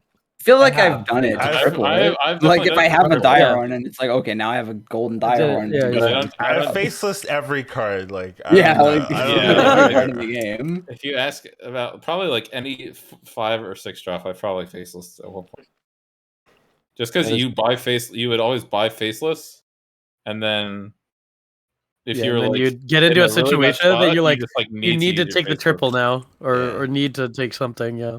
If you're trying to hold out for something. Like the Direhorn was like the last thing in the shop, and you're like, I really don't want to do this. Not even but joking. I will 100% die if I don't. I think my most faceless minion, like all time, is probably a selfless hero. Honestly, true. Maybe. Yeah, that makes sense. Yeah. That makes sense. Yeah. Harbinger close second. Yeah. Yeah, Harbinger is like way up there. I remember someone asking. Yeah, because you could triple into the faceless, and then you just still be on 4. you just faceless the Karaji. The classic. I hated rolling into the Taraji, and then you're just like, well, I have to faceless that because it's way too good. It's like that's not what I want to use my faceless on, but it's just Karaji was removed here, right? Yeah. Oh yeah, there it is. Okay, I see that. Sad. Along with the boat. Mal'Ganis was a fine. Yeah, it was moved it. It wasn't really. Yeah. Oh no! It wasn't really removed, but it's crazy that it was a 5 drop. Is what happened. It was actually just got buffed. Yeah, it did. Plus TC. I mean, it feels so much better being on tier 3, like the Weaver. Yeah, cap. it does. It does. Not needing to. And like very often, not buffing health is just like straight up better because you need your stuff to die. Yeah. Yeah, especially now. It's like you don't have like the 3/3 that spawns out of your Imprisoner and just clogs your board, and you're like, no, I need Void Lord space. Like, come on. I am sad about is that I can't like play for murder anymore, where I just spam taunted demons with Karaji and Mal'Ganis. Oh, they just all buff each other and murder people. That was actually good. Sad. That's not good anymore.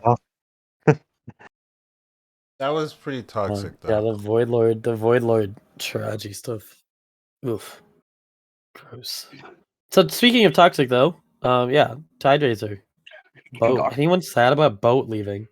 No. Nope. Only Twitch chat. I'm really sad about Golden Boat leaving. Yeah, they all just instantly said no. What? Summon should deal 1, and then that boat would be fine. Like I if I didn't care about MMR, I would be sad, but I do. So I have literally been saying someone should deal 1 since Battlegrounds has been out. Yes. Oh, yeah. I was the first though. I'm gonna make clear that I was the first. I'm not letting you take this from me. I mean, Sneeds and Coiler. You guys remember what was it? Piloted Shredder 2 and then the 2-drop. I remember. It was piloted Sky Golem. I took the like 2-drop would drop toxin sometimes. Yeah. Or Khadgar, and then like some other stuff. And then more stuff.